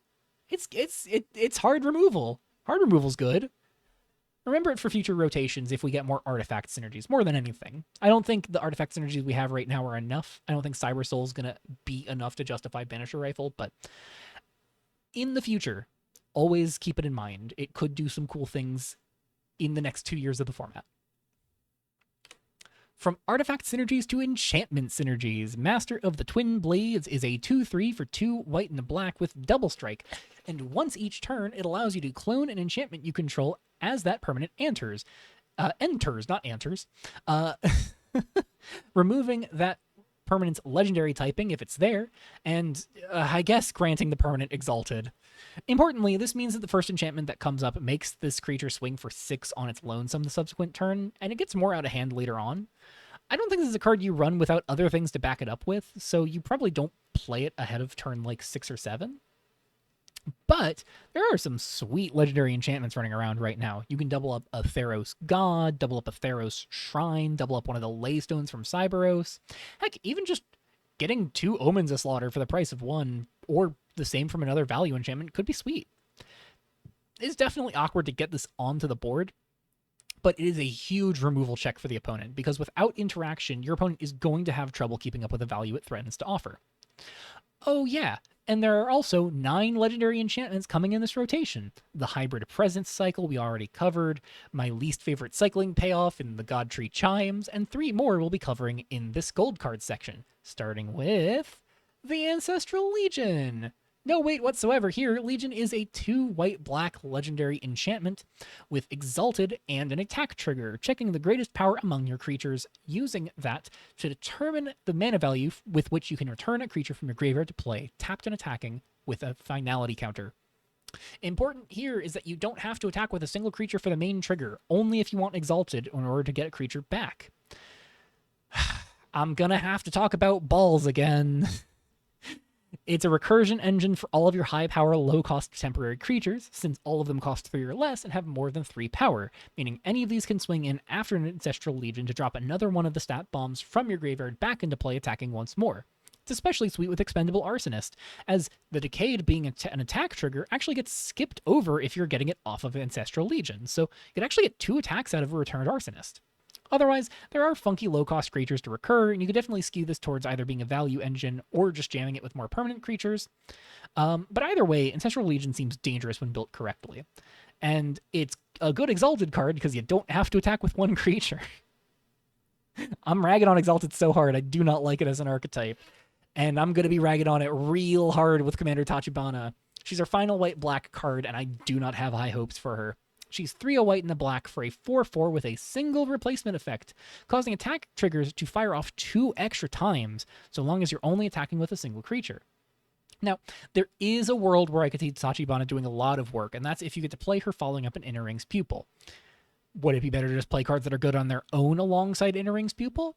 Yeah, probably, but high-cost flashy legendaries deserve at least a little attention. Like this one, Olis Mars, our first blue-red card. Being real, these next 3 color pairings we have only have 5 cards between them, so we're getting to green-blue in no time. Olis Mars is a 2/3 for 3 in blue and a red that caches your instants and sorceries cast from hand as they resolve. This seems like a sweet Spellslinger engine in theory, but with some of the bigger blue-red Spellslinger tools right now being cheap flashback spells, the option to cast those spells for 2 extra mana the second time seems kind of unappealing. What I do like about this is specifically it in conjunction with the Cryptolab package, possibly supplemented by the likes of Tough Nut, where Olis Mars lets you double up on your interaction and has the cost to sacrifice your memory tokens largely circumvented by mana that couldn't go to spells from your hand anyways. It's not a stellar plan in all honesty, but it is something. And also, for anything that cares about you having a lot of memory tokens, this is going to be one of your best ways of developing those if you don't care about the spells going to your graveyard at all. Scripting Stage is another 2/3 for 3 in blue and red, with a trigger letting you pay 2 when a subroutine enters to run it, and getting +1/+1 for the turn whenever a subroutine you control runs. This feels a bit too clunky to really make it sing. Sure, you could pay double the cost of a turn to run it 2 turns in a row, but that requires you to have Scripting Sage and then have it survive a turn to spend the 4 mana, developing a 2-drop enchantment to get its trigger off 1 extra time. It's almost interesting with Groove Surfer, but there you're paying 2 mana for 1 red back, so it's just kind of a bad mana filter. It's pretty mediocre at the end of the day. Piroya Perennial Sacrifice is the one and only black-green card we have to talk about, but boy, oh boy, is she a doozy. She's a 4/2 Death Toucher for 1, a black and a green, and it has a once-a-turn trigger on each of your turns to let you create a tapped token copy of a non-land, non-token permanent as... I think I said non-land, non-token, right? Yeah. When you sacrifice it. She's got some sweet overlaps with the black-red synergies in Kitsuo, but otherwise, oh boy, I wonder if we have permanents in black and green that sacrifice themselves for value. Root Fossil, Fenax's Touch, Ominous Slaughter all on screen here. You can copy sagas as they expire, sacrifice something to Deadly Dispute and get it back, copy a value enchantment as you cash it in, beyond the ones you see on screen here. She offers a ton of value for a pretty low cost, and she's just an annoying thing to attack into as well. Red-white activated ability aggro, or A aggro if you're feeling fancy, has been having a decent showing through the Chiku Chaos Reign season, though never to enough success to put up a ton of tournament results. However, Toki Celebrity Soldier seems like a solid pickup for that strategy. She's a 3/2 for a red and a white with a manaless sorcery speed ability, letting you tap another untapped creature to give her +1/+1 until end of turn, as well as all of that creature's evergreen keywords. The big game here is that she works phenomenally alongside Amber Nimble Companion, since her ability triggers Ambers in response. So if you tap Amber as your first Toki activation, you get to give Toki a temporary instance of whatever keyword counter you gave Amber. I don't know if she'll be worth jamming a playset of, but she's a pretty dangerous creature, and that deck loves tricky beaters. Make the Last Night Count is our other red-white card, which feels weirdly tailored towards Exalted synergies. It's a 4-mana enchantment that creates 2 1/1 tokens on enter and gives attacking creatures a power boost whenever you attack equal to the number of creatures you have that aren't attacking. Between Toki tapping down your other creatures and Make the Last Night Count granting your non-attacking creatures pseudo-exalted, maybe if you're hellbent on getting the Exalted deck to work, you actually just want to play Mardu and splash red for the Weft cards here? It's upsetting that these red-white cards from Errors of the Weft seem better than most of the Exalted synergies in Kitsuo, but that's just how it is sometimes. On to green-blue, our final color pairing, and we're starting with a simple one. Nocturnal Glintblade is a 2/1 for 2 with Death Touch that grants it to another creature you control for the turn when it enters. This could be decent for helping you dissuade the opponent from blocking for ninjutsu purposes, but honestly, I wish this card had rotated in a season sooner. Granting Death Touch is especially sweet with creatures that can ping opposing creatures, and we just saw Shredding Dragon get buffed from 6 mana down to 5 this past March. It says rotated, but Dragon is actually leaving the format in this next rotation, so it's just narrowly passing in the night. Shredding Dragon getting Death Touch lets it just mop up an entire board once its ability triggers a single time, which would be cool to see assembled, but with it rotating as Glintblade joins the field, it's not going to happen. We do still have Earthbreaker Dragon, which could perform some facsimile of the same basic idea, but that might be a bit tricky to fully pull together. Honestly, though, that was probably true of Shredding Dragon 2 anyhow. Next is Aonuma, Princely Traveler, a 2/2 for 2 that gives creature cards with mana value 3 or less in your hand ninjutsu for a green and a blue. Perhaps more importantly, once each turn, you can copy another non-token permanent you control when it enters. when it returns to your hand, letting you maximize the value on enter and leave triggers of the creatures you're picking up with your ninjutsu effects. The awkward rub here is that with ninjutsu trigger synergies, you really want to be leaning into the tempo, I think, and he's a value card that doesn't seem great to be playing on 2 mana. Where Aonuma seems potentially better suited is in decks that run ways of just passively, repeatably picking up your permanents. Right now, the only option we have in rotation is Scattering Swine, which is a fair bit of pressure on the mana base, unfortunately. But in Eternal, I could see Aonuma making a push to help bring about the resurgence of Aegis Pocket Watch. There's also the 2-mana 1/3 that makes a creature unblockable and picks it up on second main from blue. That's probably your best bet with Aonuma in rotation, but I don't know if Aonuma is going to be super stellar. Install Wizard isn't a card that particularly excites me, but it could be a decent synergy tool for memory decks if you're bent on making that work. It's another 2/2 for 2, and it caches the top card of your library on enter. From there, you can pay 1 green and a blue and sacrifice a memory to draw a card, and then put a land card from your hand onto the battlefield. In theory, this could be solid enough if you wind up with enough memory tokens you don't care for, but the ways of actually caching repeatedly are few and far between, and they seem real questionably playable at best, so that might be the real thing holding this card back. Up next is Ensorcel, a solid parallel to something like Negate at a slightly trickier mana cost. It's a green and a blue for an instant that counters a permanent spell, so that's any creature, artifact, enchantment, or planeswalker. We don't have Battles in Revolution yet, but we might someday. Frankly, we've seen a number of decks in the last few months that end up pretty light on instants and sorceries, and with a lot of the most exciting synergies in this rotation centering around creatures and enchantments, Ensorcel seems primed to have ever more targets available. If you can make the mana work, this seems a solid addition to your counterspell suite. Assaulted by Shadows, it's a funky tool angled at ninjutsu support, but I can't help but feel like it's probably just better as anti-removal or sacrifice matters tech. For 2 mana at instant speed, you choose a creature you control and set up a delayed trigger that fires off when it leaves the battlefield that turn, letting you choose to either copy it or tutor up a creature with less mana value to play. Being limited to creatures thankfully takes away any abuses with omens or other value enchantments, but also means that you're largely locked into having the creature you target already be set up to leave play in order for this to do its job. It's sweet in the face of opposing removal, but I'm not sure that it functionally being a 2-mana protection spell is worth it. Making matters worse, the best things for ninjutsu decks and sacrifice decks having leave the battlefield repeatedly are often going to be 1-drops, meaning Assaulted by Shadows is going to struggle to get significant value out of its effect. Perhaps if you have a temporary creature, it could be good, but don't hold your breath on that hope. Sabotage the Supply Lines is a decent disruptive tool, casting for a green and a blue at instant speed to give a creature +1/+1 for the turn, bounce a creature to its owner's hand, or do both if you want it to. Unfortunately, while this could be at home in Ninjas as a way to throw off blocking math, Dragon's Repose just seems better suited at a bounce effect for Ninjas, with how many of their reasonable creatures come with flying anyways. It could be neat, but I don't see Supply Lines making the cut. Akihiko Wayfinder falls into a similar trap as Aonuma as being best as a value tool rather than a tempo one. He's a 3/2 for 1 green and a blue with Ward 2 and a trigger to make you a 1/1 ninja with Skulk whenever one or more creatures you control leave without dying. It's solid enough at making replacement evasive bodies to keep teeing up ninjutsu activations, but it's hard to reliably justify slotting this in given the limitations on how often you can afford to play this on turn 3 rather than doing your ninjutsu things.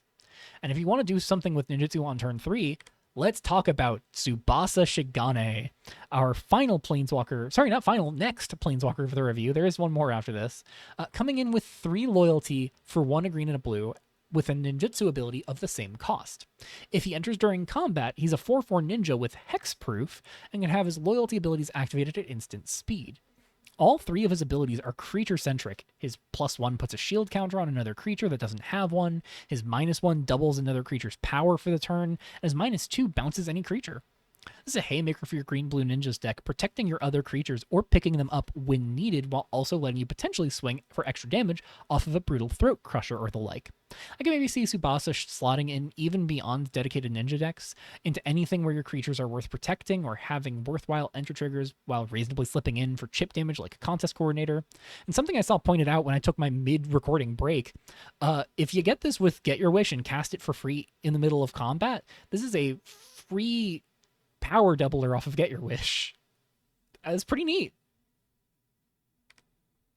Another more exciting tool for ninjas at 3 mana, Shigane Clan Head is a 2/2 for 3 that makes a 1/1 ninja with Skulk at your end step and untaps 2 lands you control the first time you activate a ninjutsu ability each turn. It's a great way to keep the pressure up in the higher end of your curve, allowing you to more reliably redeploy the creature you pick up off of ninjutsu and helping you have more mana to dig deep with draw tools or hold up interaction for the opponent's spells. I like this. It's pretty reasonable. Secrecy is our final hallmark enchantment, the one I disagree with Provocative about being bad. They think it's bad. I think this is good. Dropping for a green, blue, and one of either, when it or another non-land, non-token permanent you control enters, if it wasn't cast, you get to draw a card and then can put a land from your hand into play tapped. And otherwise, it makes your creatures with power or toughness 1 or less unblockable. Now, this needs to enter without being cast itself to trigger. You can't just play it and get to draw and put a land into play tapped. So there is that limitation. It doesn't actually sing to me as a ninja's card as much as you might think it does. It feels better with enchantment flickering and permanent cheating or recursion, where you can maximize that first trigger to keep digging deeper into your deck and accelerating your mana.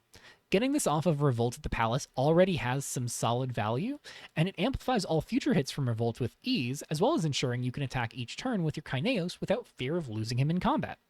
Run it with your Enchantment Flicker Suite and just tear away with card advantage. Just, make sure you have a plan to actually win the game while you're at it. Precognitive Combatant is another tricky card to evaluate for me because it opens up a level of toolbox value that can be tricky to parse. It's a 3/3 for 3 with ninjutsu for 5 mana and a combat damage trigger when it hits a player to put a creature card from outside the game into play, grabbing any creature so long as its mana value is equal to or less than the amount of combat damage that player's been dealt that turn. Ideally, you just plan to have this grab utility 3-drops from the sideboard, such as Hungry Blob for artifact and enchantment matchups or Hardy Rough Rider against aggressive opponents. I'm not sure this has enough punch to be amazing, but it's got some decent potential hits at least. And if you have higher mana value creatures in your sideboard and you hit with more creatures of your own, you could potentially deal enough damage to get something massive out. Jemmy and New Cashmates returns us to an archetype that had largely fallen out of favor after Restless Woods rotated back in September. They're a 1/4 that puts a +1/+1 counter on a land whenever you draw or cash a card, and can untap a land you control at the start of your combats to make it a 3/3 with Vigilance, Hexproof, and Haste for the turn. They seem sweet enough with a density of cantrips and other draw effects, though they, like many of the best memory token payoffs, suffer from the lack of strong repeatable cash effects. Since they don't urgently care about the memory token sticking around, this could be a nice synergy tool with something like Cash Thrasher or Olus Mars to push extra damage on the land you animate, but ultimately I'm not sold on the land animation plan returning to its former glory. Nimble Mentor is an interesting option for ninja decks looking to push the curve up a bit. It's a 4/4 for double green, double blue, or it can be played more flexibly for its 2 green, blue ninjutsu cost. From there, it lets you pay 0 rather than the mana cost of the first ninjutsu ability you activate each turn, making this strangely better if you don't use this ninjutsu ability in most situations, because that lets you open the door to play your higher ninjutsu cost cards like Precognitive Combatant or Notori Skyblade ahead of the curve while you develop a 4/4 for 4, which seems decent. It might be a tad awkward, and it kind of communicates to your opponent that you have a ninjutsu card you really want to get in on your attacks, but it could put some real fear into your opponent's heart if you play this before combat while your opponent has no mana to deal with it. We've arrived at our final ninjutsu creature, Shigane Potion Master. It's a 3/2 for 2 green and a blue, and you can ninjutsu it in for the same cost. Whenever a creature you control deals combat damage to a player or planeswalker while the Potion Master is in play, you can sacrifice it to search up a creature that costs 1 more than the sacrificed creature and drop the new one directly into play before shuffling. This is a sweet final ninja for us to look at, and it can help you turn your cheaper value creatures into better bodies over time. Couple this with the necessary interactive suite to ensure you can swing in after playing this, and there's a lot of benefit to be had. The most tragic thing here is I really love this with the black-red Damned synergies, and this is in the exact wrong colors to be jamming with Damned unless you're really determined to play 4 colors. Our final 2-color card is also our final card that cycles for a single mana. Dynasty's Benediction, which casts for 4 green and a blue to draw 4 cards and put up to 2 lands from your hand into play tapped, or just cycle for a green or a blue. It's not a seller draw spell, but it's fine enough in a pinch since the cycling cost lets you cash it in early with no trouble. If you get good ways to cheat sorceries from our graveyard, this could be a sick, flexible option, but otherwise, probably just a fringe cycling matters tool. Now for 3-color and beyond. Leo, Daemon's Hope is a big enchantment creatures matter engine, casting for a green, a white, and a blue as a 1/1 with Vigilance and Ward 1. Importantly, whenever it or another enchantment creature you control enters, you put a +1/+1 counter on that creature while drawing a card and gaining 1 life. If Leo's going to have a shot at making waves, it's got to be in this next season while we still have Theros Age of Trax contributing 23 enchantment creatures and another 11 gods that are temporarily creatures with enough devotion from that set. Outside of TRX, we only have 13 enchantment creatures in the field, all hailing from Errors in the Weft, I believe. Though there are also the 2/2 bird tokens from things like Borrow, so there could be enough density to make Leo work after the next rotation. Realistically, it's a 2/2 vigilance creature that cantrips on enter and makes your other enchantment creatures do the same. If the colors can work, this could do some great things. Next is Ayeshi Breaks the Loop, an X green white blue instant that can exile each artifact, creature, or enchantment with mana value X or less, though it only exiles the type you choose to hit. In a general sense, this is a solid, albeit pricey sweeper you have to pay a good amount into for the X cost against some matchups, but being instant speed makes it better for control decks and especially good against land creatures like 100-handed pillars. The secret tech use here, though, is that this is a 3-mana spell that exiles almost any token that isn't a copy of something. All berries, all memory tokens, all creature tokens, Darisha's stratagem tokens, the tokens off of Groove Surfer, and so on. In that sense, I could see it being used akin to Coup d'etat as a tech card to fetch up and free cast with Get Your Wish or Aunuma's Students. And the flexibility to find it as that free cast anti-token card or hold it for a more meaningful sweeper is some nice flexibility. I said flexibility twice there.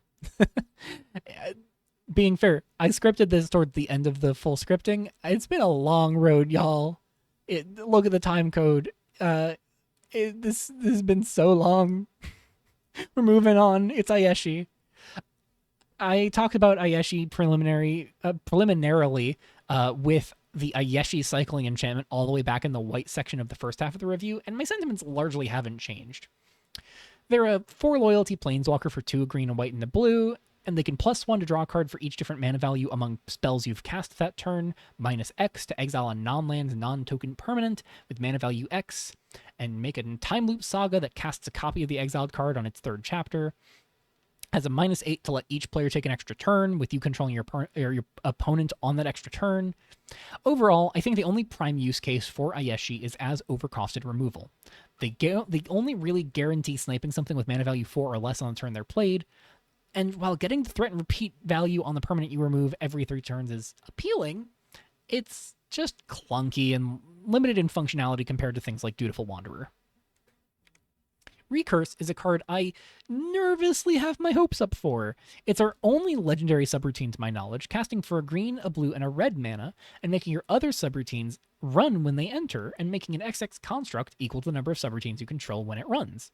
This is sweet off of any of the usual 3 mana value or less permanent cheating options, but also does some scary things in conjunction with Groove Surfer, turning the 2-drop creature into a repeatable mana engine that can help you keep a storm chain alive. Honestly, Recurse just helps make a lot of other subroutines look better thanks to the immediacy it offers, so if there's a proper subroutine deck, I anticipate it wanting to try this out at least a little bit. Kitsuo is also bringing us our first ever suite of 4-color creatures into Revolution, starting with Akurio, the Sweet Fang. She's a 4/5 with Menace and Lifelink for 1 each of white, blue, black, and red mana, and she draws you a card whenever a tapped creature you control dies. She seems like a scary draw engine if you can go wide enough in an Aristocrats deck, especially if you've got vehicles like Aqua Crew Flagship to tap down creatures ahead of sacrificing them. And Flagship even makes creatures for you to sacrifice with Akurio on board. I'm not sure she'll be an all-star, and of the 4-color creatures we're getting, she seems one of the harder ones to justify bending your mana base around. But we do occasionally get brawl tournaments at the end of a given season, so she's a sweet option for those kinds of strategies when we get into our variant formats. I suspect that EY and Oda has the most potential of these 4-color cards. She's a 5/5 for 1, a blue, a black, a red, and a green, with trample and a trigger that fires off whenever she or another permanent you control leaves the battlefield, to deal 2 damage to any target and gain you 2 life. With an opponent at full health, Iwai and Oda only needs to see you sacrifice 10 permanents to Ruinous Portents to point lethal damage at your opponent, whether you're building a one-shot with Ruinous Portents or building excess treasure off of sustainable investments. Even without going for the throat, she's just got a lot of face damage and board control potential for a sacrifice deck. I have high hopes for a more mid-rangey, grindy treasures build, and so much of that is owed to how hard Iwai and Oda can threaten to take over a game if left unchecked. Akai and Toyotomi is up next. A 4/4 for black, red, green, and white with trample that puts 4+1/+1 counters on a creature you control when it attacks alone.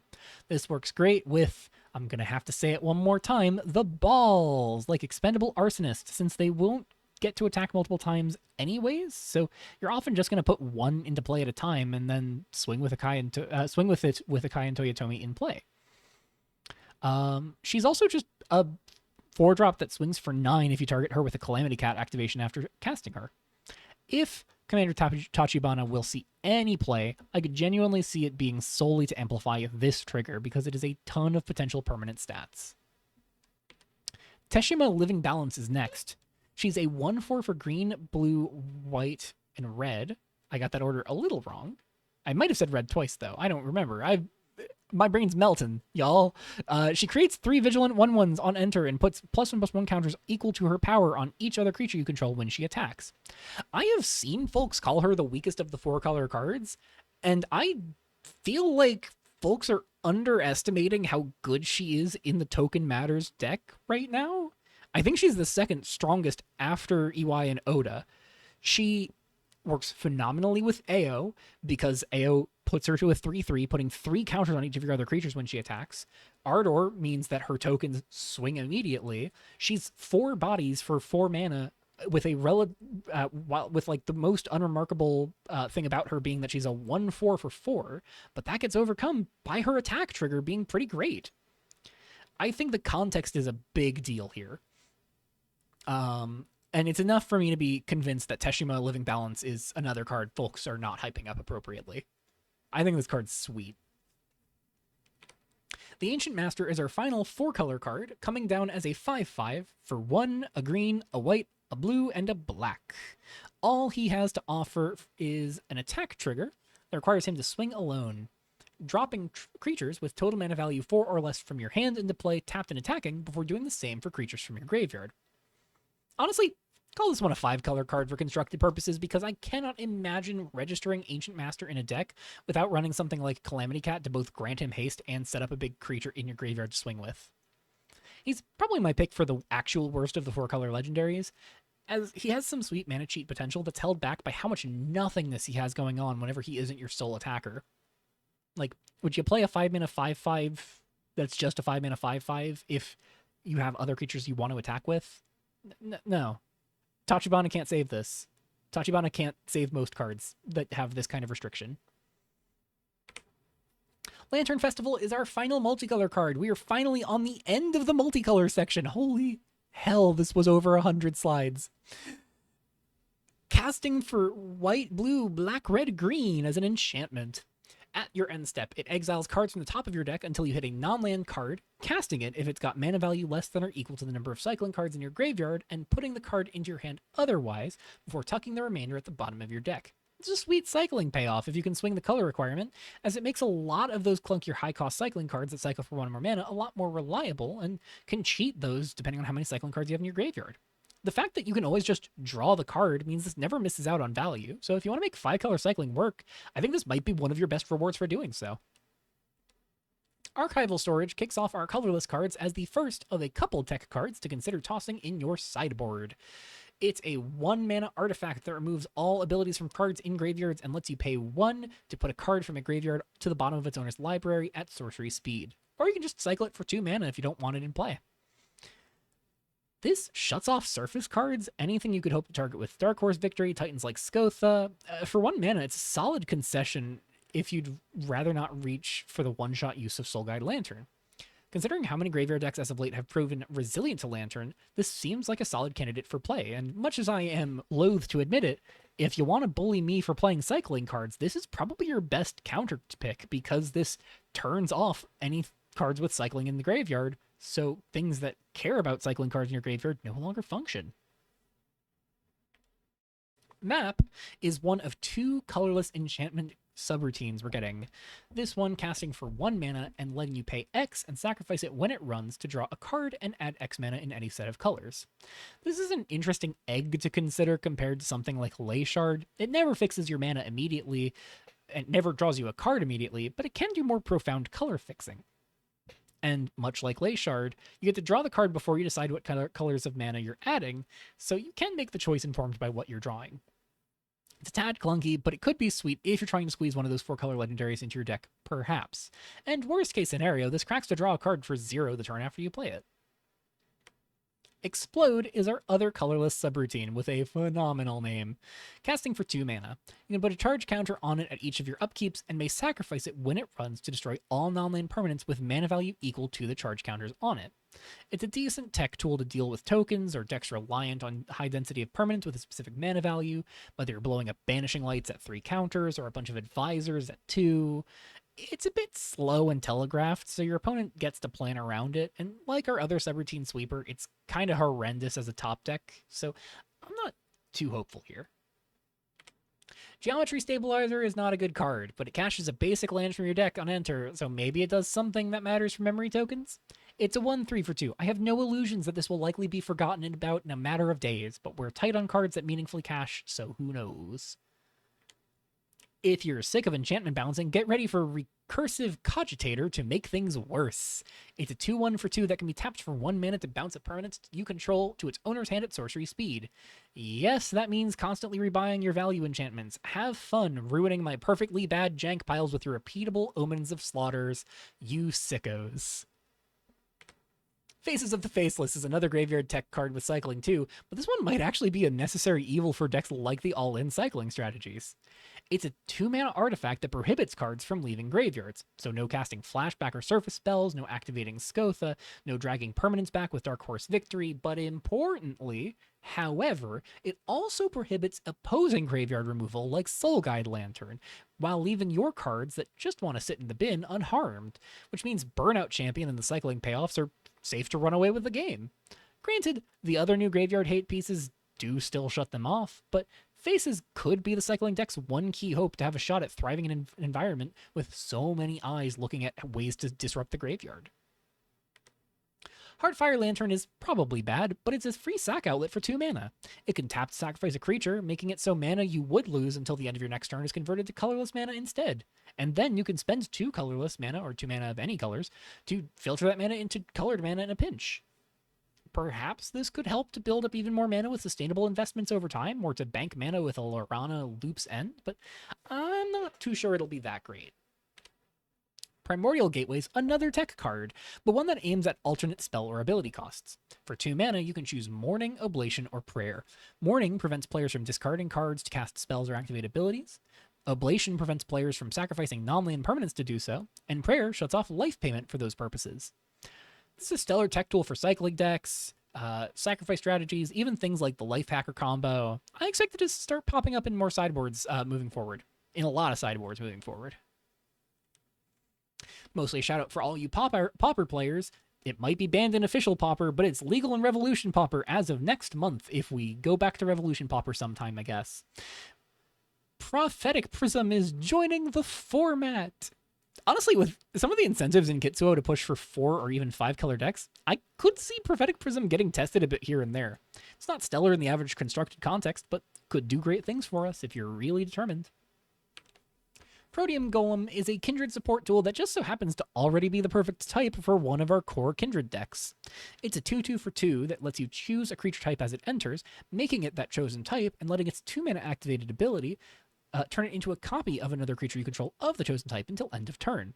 It's solid enough for the golems decks to help improve the density of natural golems you're running and let you get an extra Titan attack trigger depending on what's relevant in any given circumstance. It's a bit mana hungry, enough so that I could see it being a little awkward in golems overall, but it is neat. And it could be worth trying with the hate bears and advisors, but I feel like the activated ability is a little clunkier there. Ruiner's Battlesuit is a new not Ruiner's Battlesuit, Ruiner Battlesuit, not possessive, just is a battlesuit for a Ruiner. It's a new vehicle that we're getting with a 2-mana adventure to boot. The suit itself is a 1/1 vehicle with trample and crew 1 that gets a +1/+1 counter whenever you cast a non-creature spell, and its adventure costs 2 mana to return an artifact card from your graveyard to your hand. I don't have high hopes for the adventure, but the main spell here is honestly pretty sweet. It's a scaling threat for Spellslinger decks that can be crewed with relative ease and dodges sorcery speed creature removal, so I could see it getting some experimentation there. Also, it's a win condition for Storm and Eternal. You can play the sorcery adventure for free with enough cost reducers to buy back an egg, cast this for free as well, and then keep casting your eggs and then buff this up over time as well. And then you just hope that your opponent doesn't have a way to destroy it, and then you pass your turn. Or you can just put the battlesuit in play before you combo off. That can work too. I don't think it'll be great, but it could do a thing in Eternal, which is neat. Sanctuary of Fragile Unity is probably going to be fringe playable at best, but if there's ever a cause to care about forcing your opponents to draw cards, it could be scary. It's a 1-mana artifact, tapping either with 0 mana invested to make each player draw 1 card, 1 mana invested to make each player draw 2, or 2 mana invested to force each player to draw 3 cards. Universal draw like this needs specific payoffs to be made worthwhile, I think, and those payoffs don't exactly exist right now, unfortunately. It's too clunky to really make sing with the synergies we have in Eternal too, so I don't expect this to see much use. I guess if you have things that care about your opponent's discarding cards repeatedly, this could be nice, but right now the ones we have want your opponent to go down to no cards in hand so they can do things besides making them discard. Spirit Realm Medallion is a 3-mana artifact that lets you choose 2 different colors as it enters, reducing the cost of each spell you cast that's one of those colors by 1. This could be sweet with a Spellslinger strategy, choosing red and blue to make both of your spells and your synergy creatures easier to drop on a future turn. But ultimately, it does look a tad clunky to spend 3 mana on a tempo-oriented plan like that. It could be scary with the Recurse and Groove Surfer combo, though, helping your Groove Surfer build up even more mana by having to spend less on your spells. I'm not sure the Medallion merits actual inclusion or testing, but it's neat at least. Autonomous Apiarist is here for one reason and one reason alone. Let's see if you spot it before I finish reading out the card. It's a 2/2 for 3 mana, and when it enters, you reveal cards from the top of your library until you reveal a land card, putting that card into your hand and the rest into your graveyard. Now, say it with me in 3, 2, 1. If you said Balustrade Spine Revolution, you'd be correct. I am actually a big fan of the old school Oops All Spells decks from Legacy, from before we got modal double-faced lands to let you actually play lands in your no lands deck. So as an Oops purist, it warms my heart for us to get this in a format that doesn't have modal DFC lands.